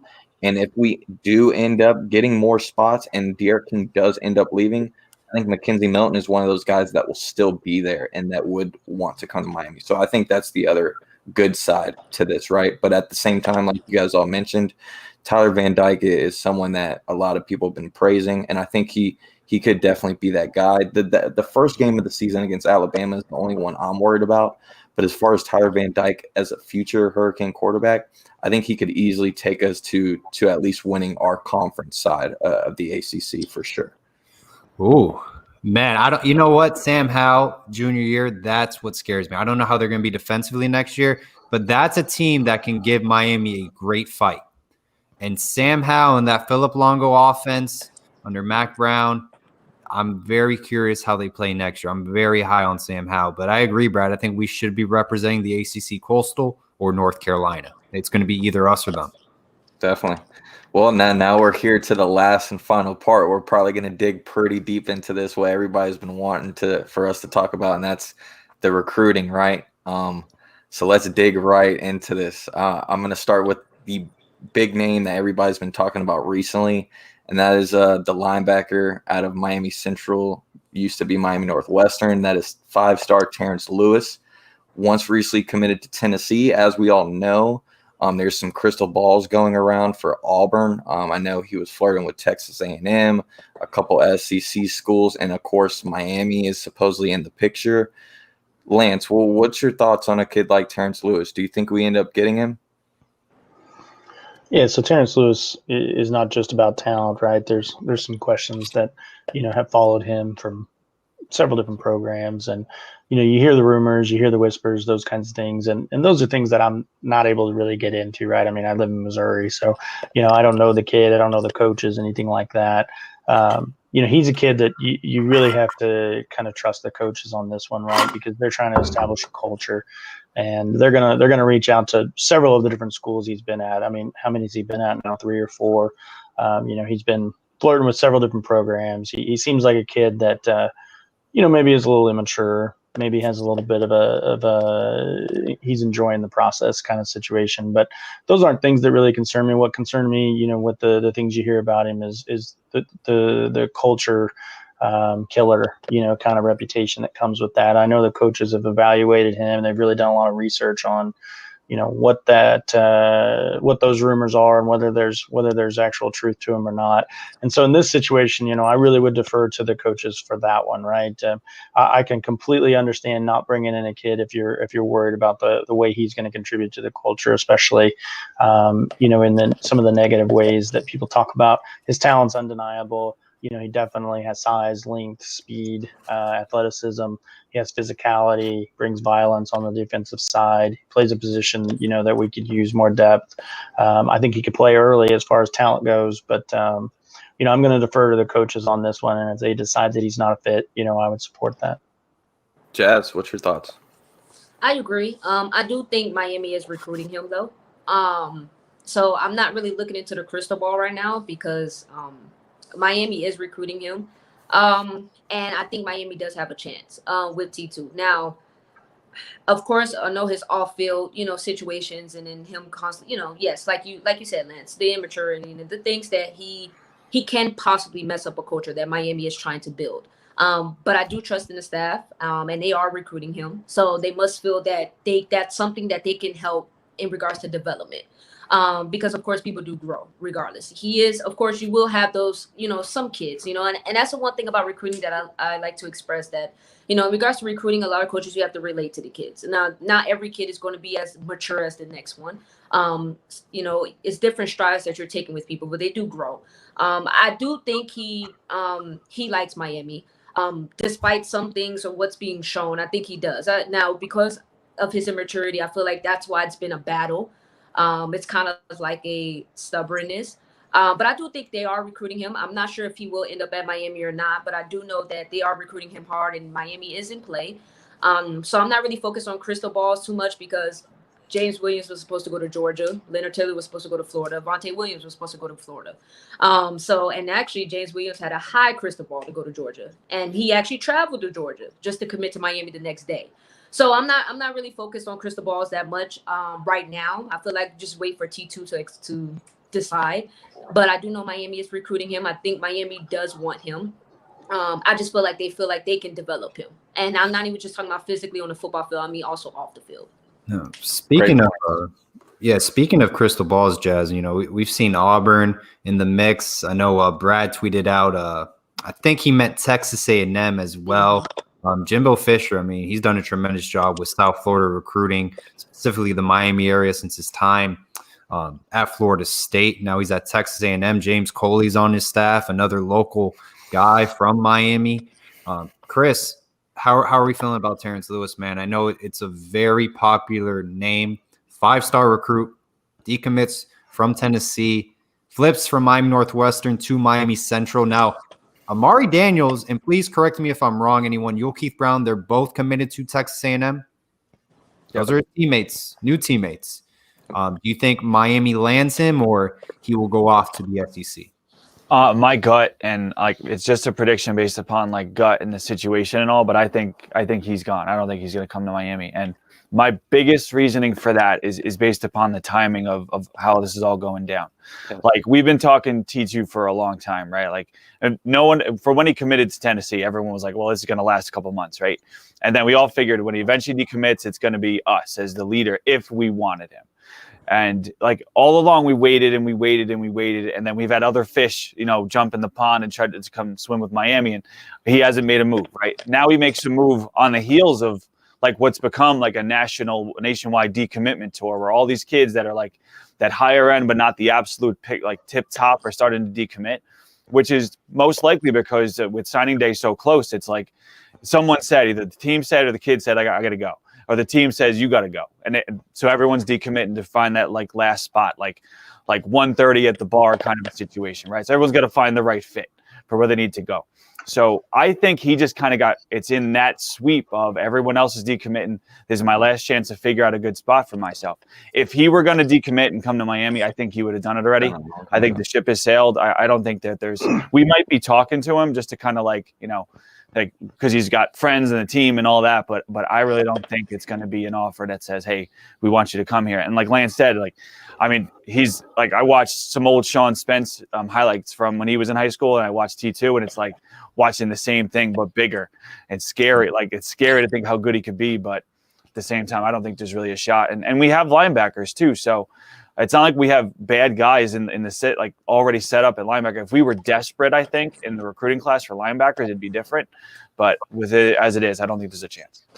You hit it on the head, Chris. I think timing is everything. And with this Terrence Lewis situation, me personally, I really feel like from the beginning he kind of needs to go outside the state of Florida. I think he's kind of expressed that a few times as well.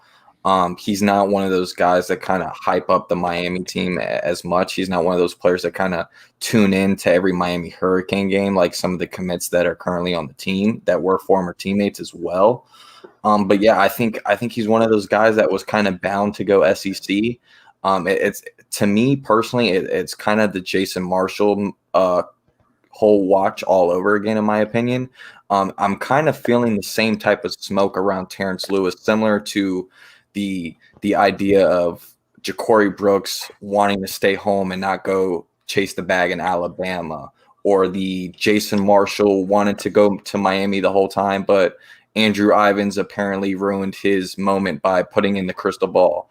I mean, I think all that I know we talk about the crystal balls and they don't really mean too much, but at the same time, I think when people kind of put the crystal balls in perspective to where it kind of ruins kids' moments, I think that's kind of out the window. Because especially the Jason Marshall incident, if people kind of looked at that situation really close, Andrew Ivins and Steve Wiltfong both put in the crystal ball for Jason Marshall, Florida at the same time. So people kind of putting the bad idea and rat on Ivins, I think, is a little bit not where it should be. I think it's more of an excuse, and I think the Terrence Lewis situation is kind of trending in that same direction. Me personally as well, I don't think we land Terrence Lewis. And to your point, Chris, I do think we have the talent at linebacker. My problem is I don't think we have a proven veteran guy at linebacker, which I think could possibly we could be looking at a proven linebacker in the portal if we don't end up grabbing one in the recruiting class as well. Brad, real quick, just like thinking about, you said like sometimes it's better to not be here, like, and not stay in Miami and go somewhere else, like in kind of like Texas A&M and some places that are more so like spread apart from the environment where he grew up. Like, I think about a trio really of linebackers that started at Miami that we signed that didn't last.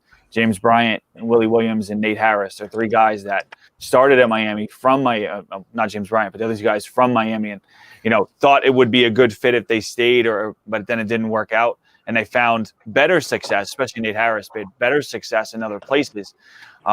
That kind of thing sticks in my head, where sometimes a situation just doesn't work, and I think a lot of guys, when they have to are forced to leave, like that home, especially Miami, where it's so tight knit, everybody knows each other, like all these kids know each other. You're kind of forced to kind of look to other people as a support group and not with the one you've always had. And I think he could probably find a situation for himself, whether it's Auburn or Texas A&M, that is a better fit for him. And even with Jimbo out there in Texas A&M, like Jimbo did a pretty good job with some of those guys at Florida State that came in with issues, and he kept them going and turned them into pros. So I think it could be a real good opportunity for him if he goes out there. Brad, I know you had a big name. You wanted to release it last night. You're debating it. You said, "Nah, we'll wait for the show tonight." A lot of people are excited. We don't have to name it now. It's up to you. Yeah, well, let's wait till the end. I want to get a couple other names out. We'll leave it for. Thank you, everyone, for joining us tonight. For sure. Brad, who else is on Miami's recruiting radar besides Terrence Lewis? So let's touch on two names. I mean, we're talking Terrence Lewis, who's obviously a big name, but let's talk kind of quickly on two more big fish that we're going after. Me personally, I don't think there's too much to get into these guys because me personally, I don't think Miami ends up landing either one, unfortunately. But that's Jake Garcia and Mason Smith. Let's start with you, Jazz. What's your thoughts on either one? Do you think we legitimately have a chance, or do you think this kind of just hopes and dreams? Yeah, Jake Garcia, I think he's staying with USC. I just don't see him coming to Miami. I think he's locked in. Now, after his first year, that's a different story.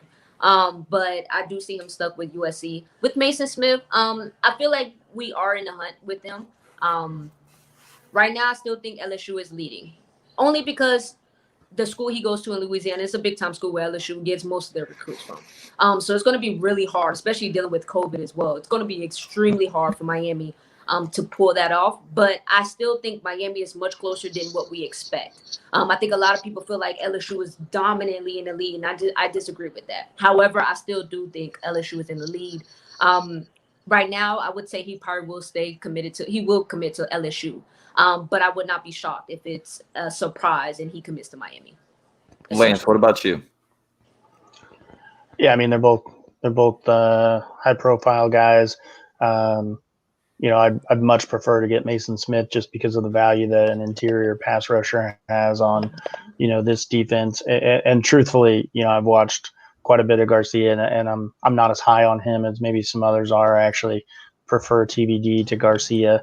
You always want to get a quarterback, so I mean that's not your only consideration, of course. But given the choice between the two, I'd much prefer Mason Smith. I mean, you get a Mason Smith and a Leonard Taylor together in the same class, you're starting to really change what you can do up front. And I spoke earlier about how colleges don't have those dominant elite athletes on the defensive line. Well, all of a sudden Miami would, and they'd be able to do things that maybe only the elite teams can. And truthfully, if you landed both of those guys and you actually get a quarterback, you're looking at elevating your entire program. But ultimately, I don't think he does come to Miami. I don't think either one of them do.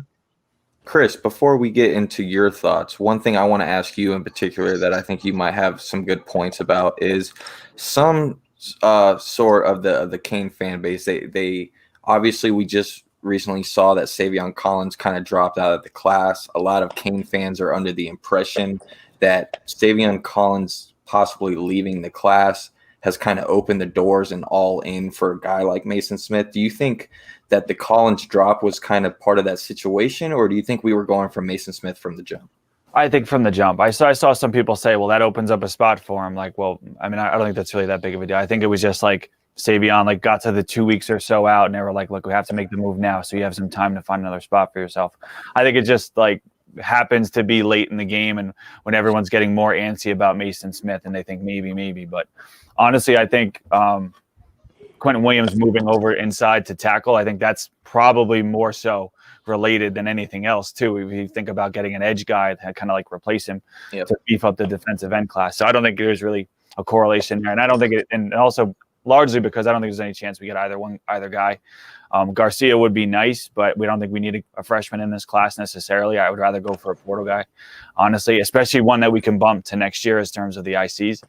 And then Mason Smith obviously would be awesome, be cartwheeling through the streets and all if we had he and Taylor next to each other. But I think it's just a dream scenario that if it happens, great, but I don't think anyone's out there expecting. And me and you talked a little bit off record earlier today, and we kind of said that this next following year is going to be a little bit of surprise to people because we're kind of flip-flopping on the defensive line, where it looks like the defensive tackles is what we're going to be deep at and not defensive end as far as proven and as far as depth, where we both have kind of agreed and talked about there could be a couple names that are currently on the roster, especially D tackle, that may want to transfer just because we're starting to get the quality guys. Like you mentioned, LT, if Nesta comes back, you got the Jarrison Harrison Hunt, the Quentin Williams and Elijah Roberts moving inside as well. Who knows what happens to a guy like Jordan Miller or Jason Blissett? That there's no telling with those two guys.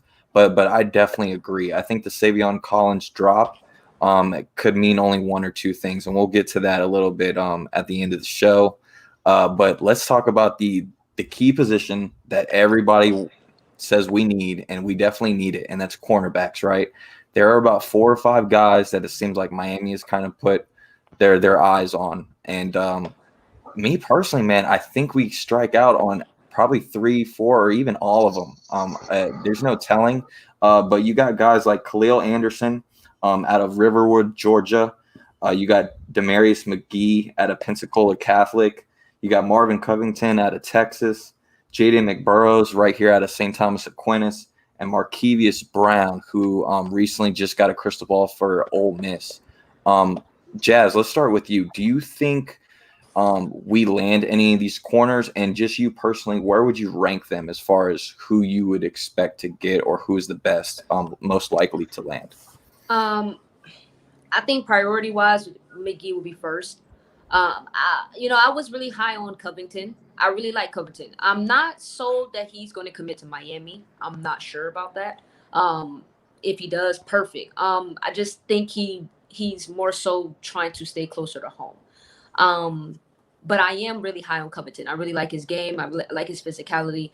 I think McGee will be first, though, in priority. I would love to have all of them. I can't really say in depth right now if I feel like majority of them or even one of them will commit to Miami. That position seems to be the hardest to recruit. And it's just honesty. Not sure why it's the hardest. I'm not with the coaching staff, so I don't know what's going on behind closed doors. I'm not going to even take guesses to see what's going on behind closed doors. But I do think if one of them, if we do get, I do say McGee. I'm not 100% sure with the rest, like I said, unless someone knows more than I do. But I think McGee for the most part. I'm not sure on Covington. Jazz, me personally, I really do like McGee. I think McGee is probably the best out of all the corners available. But me personally, I think McGee might want to go SEC bound. I think he fits the SEC type of defense. And I think Eric Kennedy just brought up that we should not have dropped Burns, right? And I think another kid that kind of fits the Burns mold that is a little bit better and someone we are going after, and that's McBurrows out of St. Thomas Aquinas. I think he fits that Trajan Bandy Burns type of mold and just a little bit better than Burns, in my opinion. Mm-hmm. And he's right out our backyard. Who knows if he sticks with a depleted Michigan team, right? Who knows if Harbaugh's even there? But Chris, what's your thoughts on the corners? Well, I think McBurrows would be the guy that most likely. I think I would personally prefer Marvin Covington, and I think it's really just those two in terms of like likely or good possibility, like above 50% in terms of even a shot. Those would be the two guys, and I think I would rather have Covington because he has just better traits. And like, at this point, if you're not going to get an elite guy, then just get elite traits and do your best to kind of like to coach the guy up over the next couple of years to turn him into a player. It's what we did with Clark last year. I think elite traits, try to turn him into a corner, a guy who played mostly receiver in high school. We're trying to do the same thing with Curtis this year, who I know everyone kind of like says he's not everyone's pretty much wrote him off from cornerback and like he's going to play wide receiver. But personally, I think you put him at corner for 2 years, let him return kicks, put him at corner for 2 years, see what you have at him. Because like, honestly, he's probably not going to see the field offensively right away. And if someone was, it would be Brashard Smith in a similar role. So like start him at corner, see what you have in 2 years. Because worst case scenario, I don't think it would take too much for him to kind of readjust. But with Curtis and Clark and Covington, then you'd have like really good traits in the cornerback room that you can maybe coach up. Guys with better traits than Ivy and Blades. better height than Couch. So you can see what you can turn that into if you can develop those guys. And, people argue about Rumph and his ability to develop and all that. I don't think he's done a bad job. I think he can develop guys. I don't think he's had guys with great traits at any point. And, that's his fault too. But I don't think he's had guys with really, really great traits personally. But we'll see. But I think those are the two guys with a good shot. I have a question. Oh, go ahead. Go ahead, Paul. I have a question for Lance. Before I ask him that question, I just want to kind of give him my quick take here, my 2 cents. Keep in mind, guys, we're going all the way to Pensacola to recruit a 4-star corner. Demarius McGee, I think he's a very good corner. I think we should be recruiting him, but we're going all the way to Pensacola. 2 years ago, there was a guy by the name of Tywan Mullen. He ended up being all Big Ten freshman player of the year. I think he even got like All-American honors by some website per se, but he's playing fairly well in Indiana. The reason why we didn't take him, well, numbers wise, you're going to take 2 undersized corners that are going to play nickel for you. Well, now it's a Corey Couch is starting over Al Blades out on the boundary. You have to get, even if it doesn't fit your numbers, the best talent in South Florida. Why are we going to Pensacola? And I'm sure Demarius McGee's a great player. You have the best athletes in South Florida. You can even go to the other side of Florida, the west side, go to Pahokee, Immokalee, where there's a lot of great athletes there as well. Markevius Brown, he's going to Ole Miss because of a guy by the name of Terrell Buckley. Yep. His head coach is Lane Kiffin. Lane Kiffin was just an FAU in Boca. We need to do a better job of evaluating. If we're not going to get the 5-star elite recruits in the secondary, please get the under-the-radar guys. For example, Tutu Atwell. You're Anthony Schwartz. You're Elijah Morris. Those guys, I just mentioned 3 wide receivers. They're great athletes in high school. Miami didn't even look at those guys.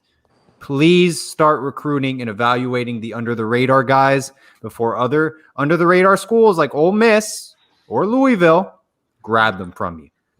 And they will shine at those programs. Lance, what do you think at Miami is because I know there's a debate, like a lot of corners over the height of 6 feet have more success in the NFL. The undersized corner is kind of just a thing of the past. It's only for the college football game. Lance, what kind of profile do you think Miami needs to recruit at the cornerback position? Yeah, so I did a pretty in-depth study as far as athleticism goes for transition from high school to college in players. And the number one attribute that stands out is their athleticism testing. It really is the biggest predictor. It's not their ranking on recruiting sites. It's not, what their production was in high school. It's really not even if they played the position in high school. It really is their athleticism testing and those traits really that transition, them at that particular position at cornerback more than any other, and I'm not just a data guy. I really actually started as a film guy. That's where I got a lot of my training, with college football when I was associated, with coaching and doing those things. And I watched Trajan Bandy and I watched, 2 minutes of his film and said, oh my goodness, I cannot believe Miami is going to let this kid go to Oklahoma. He would play for us as a freshman, and he comes here and he's our best kid. He's our best kid immediately. And yes, he's undersized, but he has traits and he also has, a football temperament on film that you could see. His football temperament was second to none. When you watched him play a full game in high school, it's not just, I don't even watch highlights of recruits. Frankly, I don't even watch recruits really until they've committed to Miami, unless they're just something, a name that stands out. But, at that particular position, I'm looking for traits and I'm looking for football temperament. You're going to get beat. You're going to lose some at cornerback. And I don't really care if you're 5'9" or 5'10", if you've got the competitive temperament to play that position and you've got the traits, in this defense in particular, that's really what they need. We've got cornerbacks and it's pretty famous, that we have trouble finding the ball in the air or looking back for the ball when it's in the air. That's something that's actually taught, all over the country nowadays, basically, is to, play through the receiver's hands rather than finding the ball. It drives me nuts. That was a position that I actually played, up to college, was corner. And it is difficult to find the ball in the air. It is difficult, whenever you're beaten deep and you don't have safety help and, it's just you out there. But, if you've got guys that have that kind of football temperament that stay calm, and have the ability to compete at the catch point. Those are the guys that you really need, right? And Burns really, I liked his football temperament, and I liked some of his traits that he had out there. I really liked some of the plays that he makes on the ball, but it sounded like there were some other things going on there that caused them to move on from Burns, which is fine. You sometimes got to make decisions with that as well. But I actually echo the things that you're saying, and the names that you're mentioning. I've got receipts, right, that I was all over, Schwartz and Moore and Tutu Atwell. Those were guys that I absolutely put ahead of recruits that we ended up taking those years just because of their traits and because of their production that they had in South Florida. And if you can produce, at a large school in South Florida, and you've got a football temperament, which essentially just means, that you've got that competitive spirit and you're willing to work, and you've got the traits, I see no reason that you wouldn't be taking those kids out of South Florida all day long, because then you got the ancillary benefit of building relationships in those schools. And, we didn't get Jerry Jeudy because of Calvin Ridley.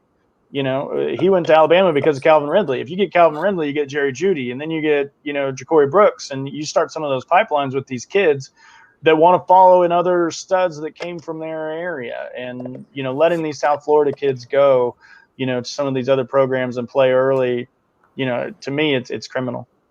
Definitely. And to kind of cap off the whole cornerback talk before we move on to kind of the last segment of the show, I think part of the problem as well is that frustrates Cane fans and me personally. I don't want to sound too cliche or kind of repetitive or just kind of come off a certain way, but I think what frustrates us is we mention all these elite talents that we missed out on, right? And what kind of frustrates everyone is us being the University of Miami, we kind of have a head start over all these other programs because we're seeing these players firsthand in our own backyard, right? We're the first ones to offer, we're the first ones to see them. But unfortunately, we get burned a lot. And I think part of this, especially linebackers and cornerbacks alone, is not only do we have a head start of seeing these guys, but me personally, I have a very big problem with a coach like Mike Rump, who, yes, like Chris said, he does develop at times, but that's only half of your job, right? And when you're not being able to recruit your own position group that you are kind of building a relationship with, we have to remember and take a few years back. We hired Mike Rump to land cornerbacks in South Florida. People need to remember he had a head start of guys like Tyson Campbell, Patrick Surtain, because he literally was the coach for these players.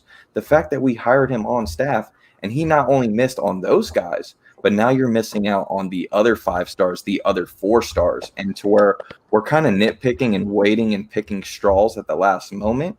It kind of bites us in the butt because, yes, we're having to wait year 1, year 2 to potentially year 3 to kind of get these guys to develop. Where now we're in a situation where it seems like every other position group around us, especially in South Florida, we're starting to land the big fish. It's still linebackers, it's still corners that we're not landing.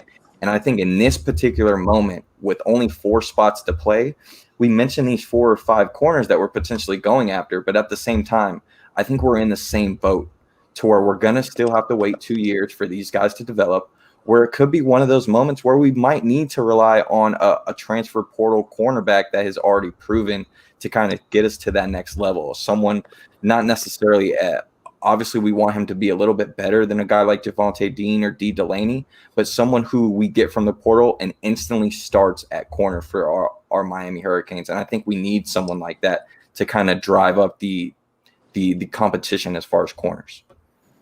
Just want to throw one more thing out there, and just something I thought about in like the names that Paul mentioned, like all these guys that are like under recruited but have the great traits that like Lance and you guys had mentioned. It's so consistent that you find receivers who get out and like find these other spots across the country, like receivers with awesome traits that are a little undersized or this or that, and like they go out to other schools and they kind of come in. Other schools can come in and kind of cherry pick these dudes. It happens a lot more with receiver than cornerback. And I feel like that's part of it too, where a lot of these guys with like the great speed that could be a really good corner end up playing exclusively wide receiver at their schools in South Florida because like we can't get this kid hurt. So we got to make sure he plays receiver here. So you don't really get a chance to see him play corner as much. And, and then they find their way because the team wants them at receiver and then it just kind of goes that way. And they also probably think big picture, like if I run that 4.35 at the combine, I'm going to get drafted. You know, would it happen at corner too? But it's a lot harder to see yourself having success at corner, you know, if you're doing it every single Friday night playing receiver too. So I think in South Florida, there's more of a push for these guys to play on the offensive side. And then temperament-wise, you find those guys on defense, even with like Bashard Smith, where he's like this incredibly dynamic player, plays offense. And then on the defensive side, you have Collier and Marshall, who aren't as good of the athletes, but more so temperament-like players who, you know, they're the defensive backs that get a lot of attention. So I think that's some of it too, where a lot of guys push to the offense because it's going to enhance the teams at the high school level, and you aren't seeing them develop it much in South Florida in terms of corners. Yeah. Well, I think we're coming to the part of the show where everybody's kind of been waiting for and tuned in for. Over 200 people, Brad, for this announcement. Yeah, so here's the thing. These kids are high school recruits, right? The last thing I would want to do is kind of just put one name out there and be like, all right, this is the next kid. I know I kind of anticipated that, but the last thing I want to do is ruin a kid's moment, right?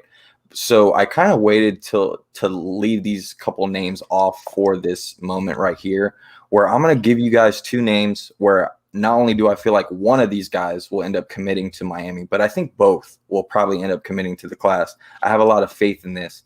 And the two names I'm going to drop for Hurricane fans is obviously Pat Payton out of Miami Northwestern. Everybody's been talking about Savion Collins dropping, possibly meaning Mason Smith may come along. But from everything I've heard from close sources, that the staff have been bought into Pat Payton. They've been looking after him for quite a few weeks now. I think Pat Payton is one of the names to watch that will probably end up, as we know, he's committed to Nebraska. Pretty much any South Florida kid that was on Nebraska's team or committed has left. So it's pretty obvious that Pat Payton probably won't be in Nebraska. And I think Pat Payton is a kid that is very similar to a Greg Russo type of form, where I think you pair him with a Jabril Ishmael. I've said this from time and time again. We were kind of hoping that Greg Russo and Jalen Phillips would kind of play together before the season started and seeing what that would look like. And I'm on the record, and I will obviously say that when we land Pat Payton, I think him and Jabril Ishmael together will be that next combination that to look out for. And the other name I want to name, and I haven't seen this name a lot on the timeline, and I've mentioned him a couple times in the show for anybody that's watched, and I'm very, very I think this is going to happen, and this is Austin Barber, the offensive lineman out of Trinity Christian. He was formerly committed to Minnesota. We bring up the Savion Collins thing. I've said time and time again on the show that I think Savion Collins gets dropped out of this class for either defensive end or offensive lineman. For anyone that's followed recruiting the past couple of years with Miami, we had a former commit in Willie Moyce last year, who is obviously on Coastal Carolina's team. The Savion Collins drop, in my opinion, is a very similar situation to Willie Moyce, where even though he was brought in as a defensive lineman, I think coaches were kind of looking at Savion Collins to play either offensive line or defensive line, given him playing that position in high school already. And I think him dropping, obviously people have their eyes on Pat Payton, but I have a very close source that has pretty much told me that Coach Justice has had his eyes on Austin Barber for quite a while, and I think they're waiting on this spot to open up, and I'm hoping that Austin Barber is the other name. And before I get you guys' opinion on those two guys, I do want to announce that next week we will have Austin Barber on the show. And we will also have our guy from 24/7, Andrew Ivins, as well. So what's your take, Jess? I actually agree. I think Peyton will be a surprise, and I actually see him. I have a high confidence in him actually committing to Miami. And the same with Barber. I actually know Barber does like Miami, and actually he has reached out to Miami wanting that offer to commit to Miami. So I do agree with you. I know that Justice did inform that we do have limited spots, but they were looking into that. So I would not be shocked if he does commit to Miami and Miami that firm. So I actually agree with you. I actually knew the two people you were actually going to mention. I know you so well, Brad. So I just knew already. But yes, I agree with you 100% with those two players. Lance, what's your thoughts?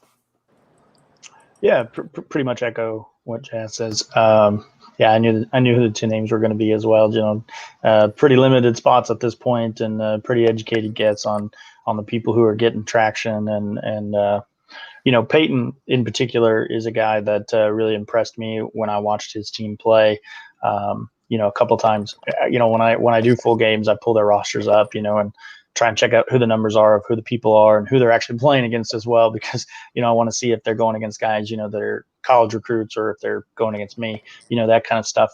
And Peyton was someone who stood out with length. He stood out with the frame, and he stood out with production. He's really got tools to rush a passer at a high level, and that's what everyone's looking for, right? Everybody's looking for pass rushers. Run stuffers are nice, but what you really need to do is get after the quarterback and make him uncomfortable, and Peyton can do that. He's got the frame. It's going to take a little time. He's going to have to put on some weight. Very similar to Rousseau. Doesn't have quite the same height and length that Rousseau does, and maybe not quite the athlete that Rousseau is either, but he's definitely a similar transition type. Comes from a big program, comes from a feeder school. He's productive. He's a take to me as well, especially with moving Quentin Williams inside. Quinnen Williams, what I believe, maybe one or the other. But moving him to D tackle opens up another place, and next year there's going to be some playing time available at those spots, in my opinion. So, like that, Austin Barber. I'm always in on players that are physical and violent on the offensive line, and he really is. That seems to be his style. I like the tools that he has, and we need offensive linemen. So I'm happy with that as well.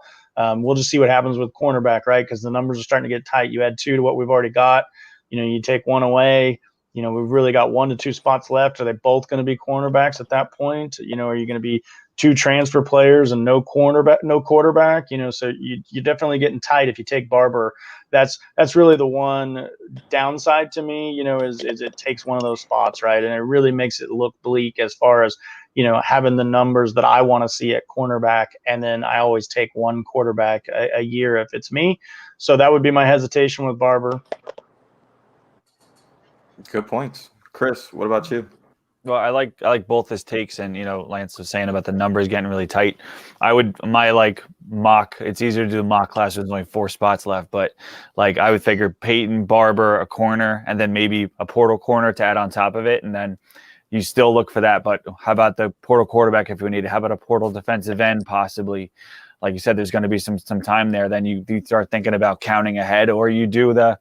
Man, I really hope they allow transfer ICs to not count, and kind of plan for that in the back of your mind. But there's also the possibility they get that 1 back by figuring something out with the kind of unique situations for some of the guys in the class that could offer up an opportunity to get 1 IC back.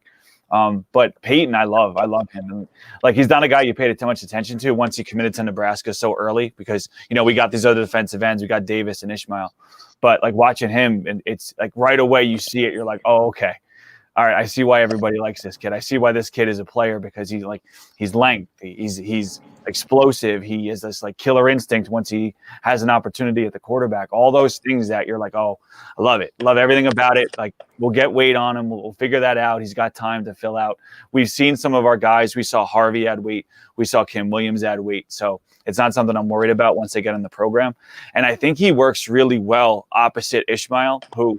I think Ishmael has good pass rush skills, but he looks a lot like Jalen Phillips did when Phillips was younger, especially when he was at UCLA, playing stand up and kind of going up and down. And that's what Ishmael did from this year, where he actually stood up and played some real legit linebacker. I would say Ishmael on the left side, Peyton on the right side down the line, and then you got something serious you can run with. And then Barber, I just kind of turned it on when the hype started and he decommitted, and he looks to me like a guy that you would love to see as your right tackle, just mauling people like a grizzly bear. Like when I was watching him, I was trying to think of who I could think of that we've had like that. And some of the guys that popped into my head were well, no, he didn't really do much in the league. He didn't do much there. So a weird name, but Orlando Franklin is a guy who played some inside, and then he went out to right tackle later in his career and had a lot of success. And he was a guy that even for the Broncos and even for the Chargers a little bit had a career as a mauling guy who could play, a couple different spots on the line. And with McLaughlin at left tackle, I think Barber's a guy that could potentially be a really, really good right tackle piece for you. And then also he can kind of push Washington, who came in last year as more of a project, but he's stepped up. So I love getting like guys with like real legit NFL size, and we're not going to start a 6'3" guy at the tackle spots because he's our best bet out there. Guys that really have that prototypical size and strength and the violence that Lance mentioned, that's his game. Like he goes out there to hurt people. And that's what I love to see our offensive line doing, pushing people around, setting tones. Yeah, we complain all the time about when we see the Notre Dames and the Wisconsin, how big these offensive linemen are and how physical they are and the physical stature that they bring. And you start to see with a good offensive line coach, we are slowly starting to get those guys in. You mentioned the Michael McLaughlins, the Lawrence Seymours, the possible Austin Barbers, two guys. I kind of relate to Austin Barber, but obviously Barber, in my opinion, has the higher upside. But just the grit and attitude that he brings, someone like a Casey McDermott or a Corey Gaynor, just the tenacity that he brings. I think he's pretty physical in all aspects, like you guys mentioned. And I mean, to talk about the Deans as well, Coach Stroud has done a tremendous job. I think he is one of the coaches that doesn't get enough credit. People forget that, Coach Stroud came in at similar times with other guys on the staff, and he's outperforming them in a lot of aspects, regardless who he signs. A lot of people didn't think Coach Stroud would be such a good recruiter, and he's proven a lot of people wrong, not only recruiting, but developing. And I think you got to give him a lot of credit. Brad, is there anyone in the transfer portal you think Miami is a potential landing spot for right now that you can think of, or anyone, if there's a name you think, because I ultimately think we're going to be going to the transfer portal. I just don't know for what position per se. I mean, I would love to have cornerback, a veteran presence, come in, but is there any name you guys think that's out there right now that Miami could be a possible destination? I don't know about you guys, but me personally, I think the transfer portal is going to be so key, and it's going to be like a Madden video game where like you're just going to have all these big names in the transfer portal that you didn't expect to be there. And I think right now it's a waiting game for a lot of schools where the numbers are tight, like we've all talked about. And I think teams are going to try and play it safe and kind of hold one or two spots for those transfer portal guys. But as far as specific names, I don't think Miami has kind of looked at that yet, just because it's kind of far ahead. Not to mention, I think you're going to see more names. I think there are other guys that aren't even in the portal yet that I think could be options. What are your thoughts? I think that shoe has to drop with the scholarship numbers, the ICs. Like, it's going to be something that unprecedented this year in the offseason, where it's going to be a lot of people moving between schools. And like, what are you going to tell all these kids? Like every one of you is going to be an individual decision that no one's going to be playing football until November of next year. So I think the rumors about them canceling that 1 year sit out is very legitimate. And then once they do that, it's going to open up the door. And people say, well, it's going to benefit all the big schools. I don't think it necessarily just benefits the big school. I think it's going to be a lot of trade-off where guys who are higher recruits move down, and guys who are like looking for one big season in a spotlight program, they'll move up. And it's going to be kind of a trade-off where everyone is going to get like different and maybe better opportunities to really highlight their skill sets. And I don't think we're at even like a quarter of the names we're going to see. I think once that decision drops, if it does somewhere in January, I think it's going to be shocking to a lot of like old school people with college football, but I don't think it's going to necessarily make the game worse. I think it's just going to kind of spread some talent and give guys opportunities they didn't have. Lance, what about you?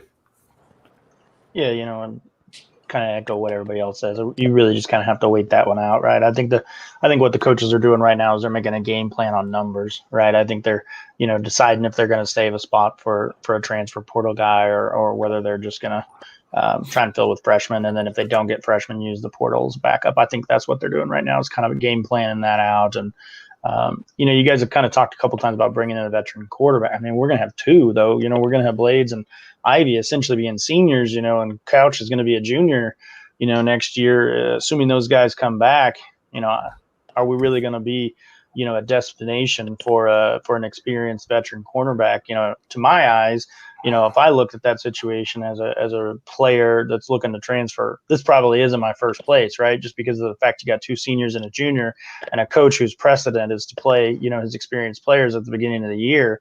If I'm not starting until the back half of the year as a transfer, that's probably not the ideal situation for me. So, but it looks like we've got some breaking news. So. Yeah, Paul, how about you bring that up? This is some big news live on the show. Go ahead and bring it up. I mean, I don't think anybody expected this name to decommit from the University of Southern California. We were all kind of pondering, you got 2 quarterbacks committed to USC. Why are you still committed?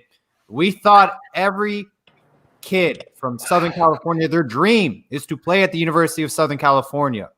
Jake Garcia has decommitted from the University of Southern California. Guys, what is going on? Is he back in play for Miami?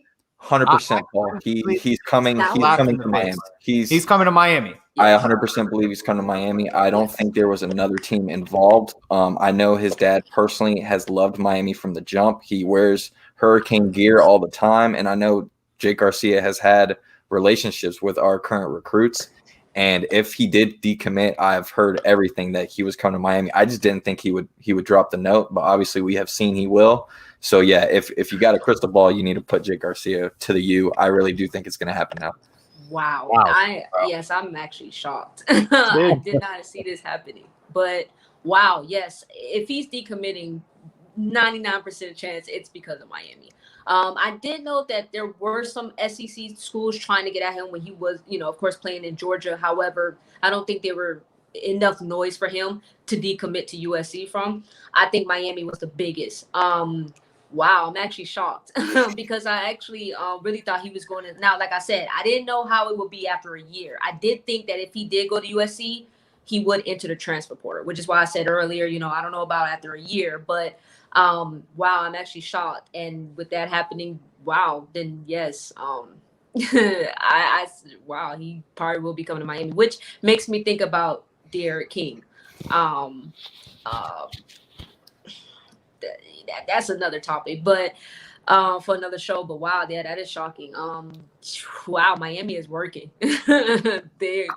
Lashley is working. I mean, I know Lashley was sticking with Jake Garcia no matter what. He was, and I just think Jake Garcia, just seeing how well Derek King has been with Miami and just how the connection between, just even hearing Derek is just texting Lashley, just texting him about Duke, and just the bond that they have. It's just something a lot of players like to look at and relate to. So I think that probably was also a big sold for him. That's shocking. But Chris, what do you think about the news? Well, we can edit when I said 0%, right? You guys can go back in and post and handle that, right? No, I'm with what Lance said before. Like, I think TVD has, honestly, personally, a higher upside because of the mobility with the way the game is moving. But at the same time, if Jake Garcia commits to Miami, in terms of a status symbol move, it is a fantastic status symbol move. Because it really, that's like we said about tone setting on the offensive line. That's a tone setting in the going into the offseason for sure. Where if you convinced him after all this time and after him going back and forth and after this belief that USC was going to get their 2 quarterbacks and that was it, and without USC necessarily doing anything that's different, it was especially bad this year to push him away. To take that kid and bring him to Miami, that would really be something like a shot across the country to say, hey, we'll come get your quarterbacks, we'll come get anybody if we want to. Maybe that whole Mason Smith thing is different. Maybe I changed my mind on that too. But I mean, once you get him, I don't know how the numbers will work, but And I mean, Sean Rounds kind of put it on the comments section, man. Rhett Lashley kind of harped on it earlier this week and said that, trust me, we are after the guy we want. And we all talked about there was only one quarterback in this 21 class that Miami's kind of put their name in the hat this whole time, and it has been Jake Garcia. They haven't let go of that the whole time. And I think that shows a testament to not only Rhett Lashley, but to what we're doing on the recruiting trail, man. I mean, who would have thought that 2 years now, pretty much in a row, that Miami has landed pretty elite rated quarterbacks and Derek King in the portal and now possibly Jake Garcia. I mean, it's been 10, 15 years since Miami has had this type of momentum as far as the quarterback position, as far as getting the type of elite guys to even look at the University of Miami. let alone commit. So this is big stuff. Lance, what about you? Yeah, I mean, I talked a little bit earlier about the guy. There's some limitations that I saw when I've seen a couple of his games play, but you can't deny two things with him. One, he's got all the physical tools that you could ever ask for. He's got a desire to play the game. Did really impress me, that he went through everything that he went through to be able to play this season, right? That shows something to me because, he could have just gone off with his, quarterback training coach that he has and just worked to get ready for school and done those things. But, he uprooted his entire life. I mean, can you imagine what it's like, as a high school junior to be a star quarterback? I bet it's pretty fun, right? In California or wherever he's from, it's probably pretty fun, to be that guy. And he decided that it was worth it to him to pick up, move across the country, leave his friends, leave the girls, leave all his connections that he had just so he could play football. And it wasn't to improve his stock. He was already recruited by everyone, right? USC is no joke as an offer. Miami's no joke as an offer. He had all those things before, he moved and uprooted and did those things. So that's one of the things that definitely impressed me, about him as a person, because I truly believe the guys who develop and become stars and become elite, in college and pro level are the guys who just want it more than everybody else. You got to have the physical tools as well, right? I can want to be an NBA player every single day and try hard, but that's never going to happen, right? I'm a 5'10" white guy, but if you've got the physical tools, you can, and you've got the want to, you can really elevate and become a star. And those are the guys who do so. Coaches can put them in a position to succeed, but they can't give them that burning desire to be great. And that showed me something. And then, even when he has moved, a couple of the things that have stood out with me, even when he struggled early in some games, and he has struggled early, in some of the games that he's had in Georgia, but, late in those games where, maybe they're trailing late and they need a play, he has actually come through and done those plays in a couple of games now. And those are the things you're looking for. You got a guy who's got the physical tools, he's got the desire, he's got the competitiveness, and he's come through in big moments and not shrunk from some of those big moments. Those are the guys you want. And the coaches absolutely have wanted this guy from the beginning. Anybody who follows any kind of recruiting with Miami knows he's been the guy, the Jake to DU, all those little hashtags, the Twitter campaigns, all those things you see, that has been players, that's been coaches, that's been everybody, that this is the guy. And if he's decommitting from USC, you got to believe that that's a great omen for the University of Miami. You add him, you've got TBD, you get D'Eriq King in the transfer portal. We're showing kids that you can come in and be successful at the quarterback position. And there's no position in football like the quarterback position. And so, hey, I'm excited for what could be. Yeah, and I mean, we're starting to create that competition, like Jazz mentioned earlier in the show, on Green Tree, and that's where it all starts. We're in every position group now. We're starting to get where those position battles are very key, and it's putting a lot of pressure on our own players to do their job every single day. And Lance, you made a lot of good points where a kid like Jake Garcia, he has kind of bet on himself, right? Him and his family have kind of put all the chips on themselves. And like you mentioned, he's already had the accolades. He has the top offers. He could have easily sat out this whole year, but he didn't want to do that. He wanted to prove to everyone and to himself that he could go across the country, play with some random guys that he's never did before and put on a show. And he's starting to do that. And I think two things that I think is the reason why we've been going after Jake Garcia so much is two things that Manny Diaz has harped on for such a long time, especially in all his meetings and interviews, especially after the game speeches. And that's culture, and that's having fun playing football. And that's two things that anytime you put on tape with Jake Garcia, he always seems to adapt in any situation where he's at. He on the sideline while he's playing, he's always smiling. He's always having a good time. He's one of those kids where he easily adapts to this culture that we've been preaching on. And I think every commit in this class has been wanting Jake Garcia, and it was only a matter of time. Who does Jake Garcia remind you guys? If you can compare another quarterback, who do you guys think is a good comparison? I'm trying to put my head around this. I can't. I'll give you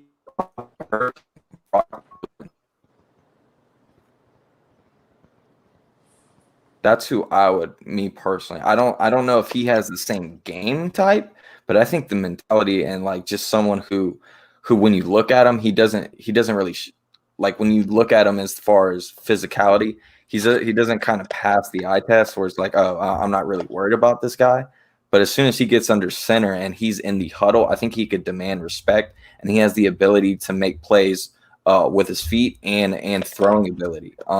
Another name I could probably mention, he was very highly rated when we got him. Unfortunately, he just didn't pan out, and that's guys like Kyle Wright and Robert Marv.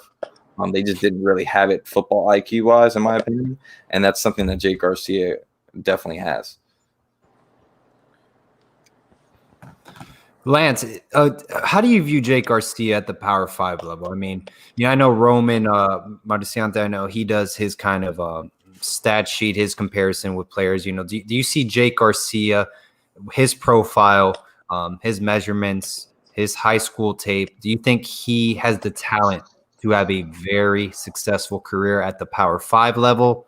Or do you think he's just a middle of the road starting quarterback? Yeah, I mean, his talent's undeniable. He's definitely got physical skills, and he's had good quarterback coaching.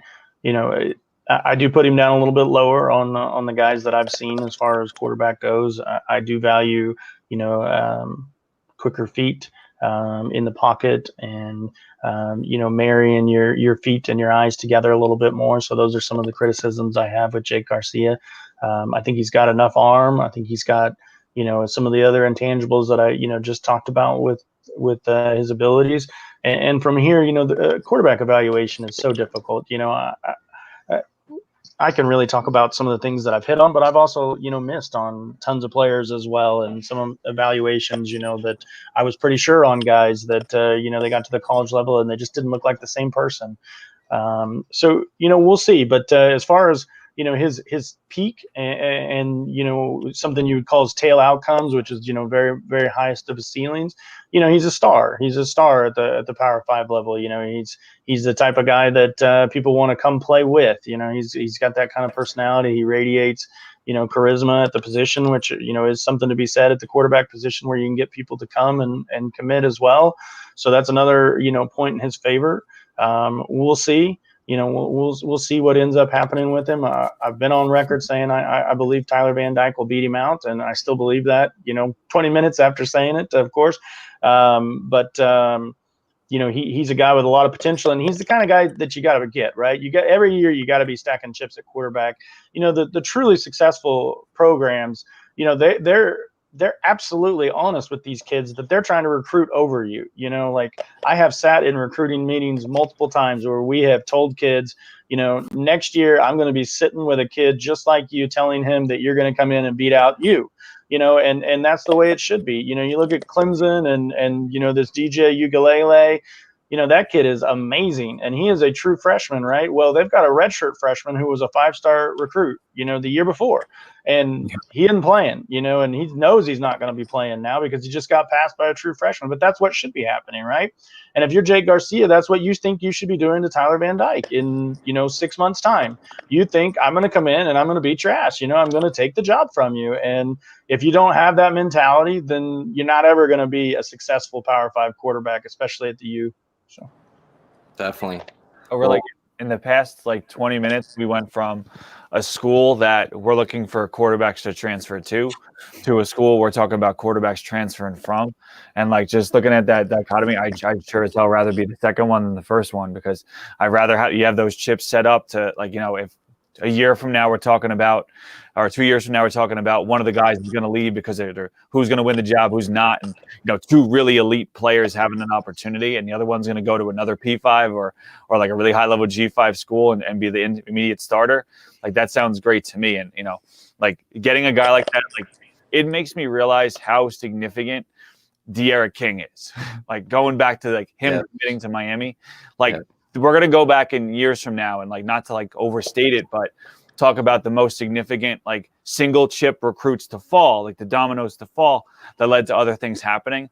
De'Aaron King committing it and having so much success, and us not having to roll into the year with Perry, no offense to him as the quarterback, That probably leads exactly to what we have here with Jake Garcia, because D'Eriq King showed you that, yes, this works. It could work really well. It could work at a high level. That leads to Garcia, which leads to who knows what in the future. It sounds cliche, but we talk about it all the time, and it's the King and Lashley effect, man. It all starts with them too, and it's just big ups and praise to Coach Manny Diaz. He has time and time again, anytime that something has been wrong, he has gone out of his way and fixed it, and you have to give him props for that. And like you mentioned, this is starting to be a steamroll effect.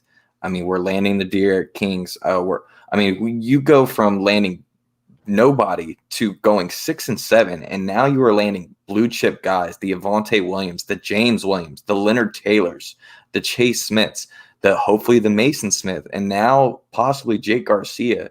These are all elite guys that just going 6 and 7, there is no way we should be in the picture for these guys. But this is just showing how much work that this coaching staff is doing, and you got to give them props for that.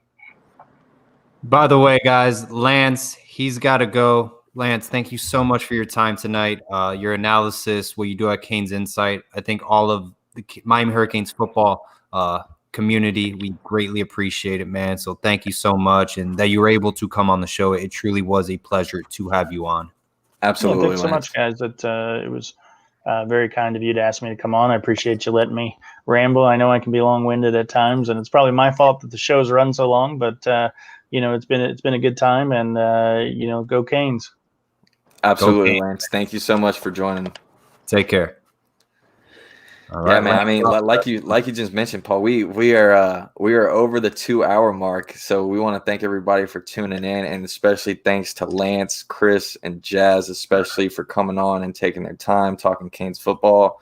Is there any last things, Paul, you want to touch base with them and kind of close out the show, because it's been eventful from beginning to end? It's been a great show.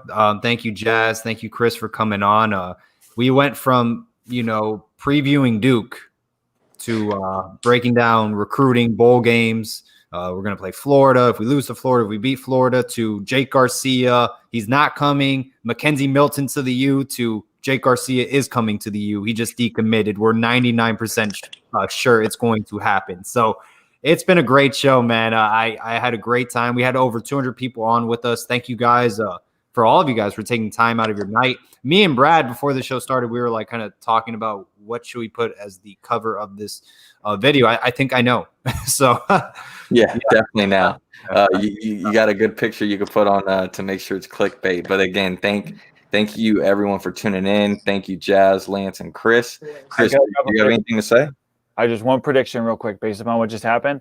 Watch him committing to us, or when he commits to us, I guarantee you that it means that King comes back and Lashley comes back, because he wasn't going to come to us if Lashley was leaving and if King was going to go pro, because he puts him way behind the 8 ball when it comes to that starting job. But if he comes in and King's here for one more year, it's the exact same situation he was going into USC with one more year out of the quarterback there. Slovis, one more year from him, and then the battle between Moss and Garcia for the job. It's the exact same situation here. One more year from King, even battle between TVD and Garcia, who both been in the system for at least a year. Watch, they're both staying. I love that take, man. And just to recap the show again, if anybody's still tuning in, next week we will have Austin Barber, who hopefully will commit to the University of Miami, on the show. And also 24/7 GOAT legend Andrew Ivins will be joining us next week. Jazz, final thoughts. Actually, Chris, what you actually brought up, I actually felt like Lashley was staying anyway. I actually feel like Miami is building something special, even just with the coaching staff alone. Like, it's similar to I feel like they're trying to build longevity. They're trying to build a dynasty with Miami. So I actually expected Lashley to stay, and I know that he loves Miami, and he's loving his position right now at Miami. So I actually expected him to stay, but yes, this is actually big news. It was shocking with Jake Garcia. I'm actually still in shock, actually, because I sincerely thought he would probably stay at USC and then probably hit the transfer portal. But the fact that he decommitted now just lets me know that, yeah, most likely he's coming to Miami. And I'm just happy about the coaching staff alone. They're doing great. Just this year alone, not even just on the field with coaching, but just with recruiting, having the guys buy in, it's been phenomenal. And one thing is shocking to me is that Lashley did mention that it's really hard recruiting quarterbacks because the best thing to do is recruit them at least a year or 2 years in advance to build that chemistry. So the fact that he went so hard for Garcia shows me that he has an eye for him. There's something about Garcia that we may not know or we may not see that he sees. And then on top of that, I just think the chemistry Garcia has with the entire receiver core in the 2021 class. And I feel like that actually plays a big part as well, because one thing about college football is the mental. A lot of players have the talent to excel in college football, but sometimes they down themselves if they feel like they're not now they're not the only top dog on that team anymore. There's a lot. The team is filled with players that were recruited heavy. So just the quarterback to receiver and tight end combination, the chemistry is big time. So I can tell Lashley has something that he's cooking, and I'm actually excited for it. So I'm all in. Listen, Hey, Miami's doing great. This is crazy, man. This And is it's like Jake Garcia now, it's like nobody's off the table, in my opinion. I mean, we're time and time again, pretty much any big name that we don't think we're gonna get, we end up landing, and it's all happened within a year after going 6 and 7, and that puts testament on this program, on this staff, and it's sky is the limit for this team, man. We just got to keep winning. The rankings will play out for itself. We got to cap it off with a big bowl game. And this next 2021 class, man, we have a lot of leaders. We have a lot of dogs on this team, and the future looks bright. Hell of a show, guys. Thank you so much for coming on, Chris and Jazz. Brad, A1 as always, man. Hell of a job. And next week, as Brad has stated, Austin Barber, Andrew Ivins. Yes, sir. Lineup. Hope everyone has a great rest of their night. And always, all about the U. Go Canes. Jake Garcia to the U, baby. Garcia to the U.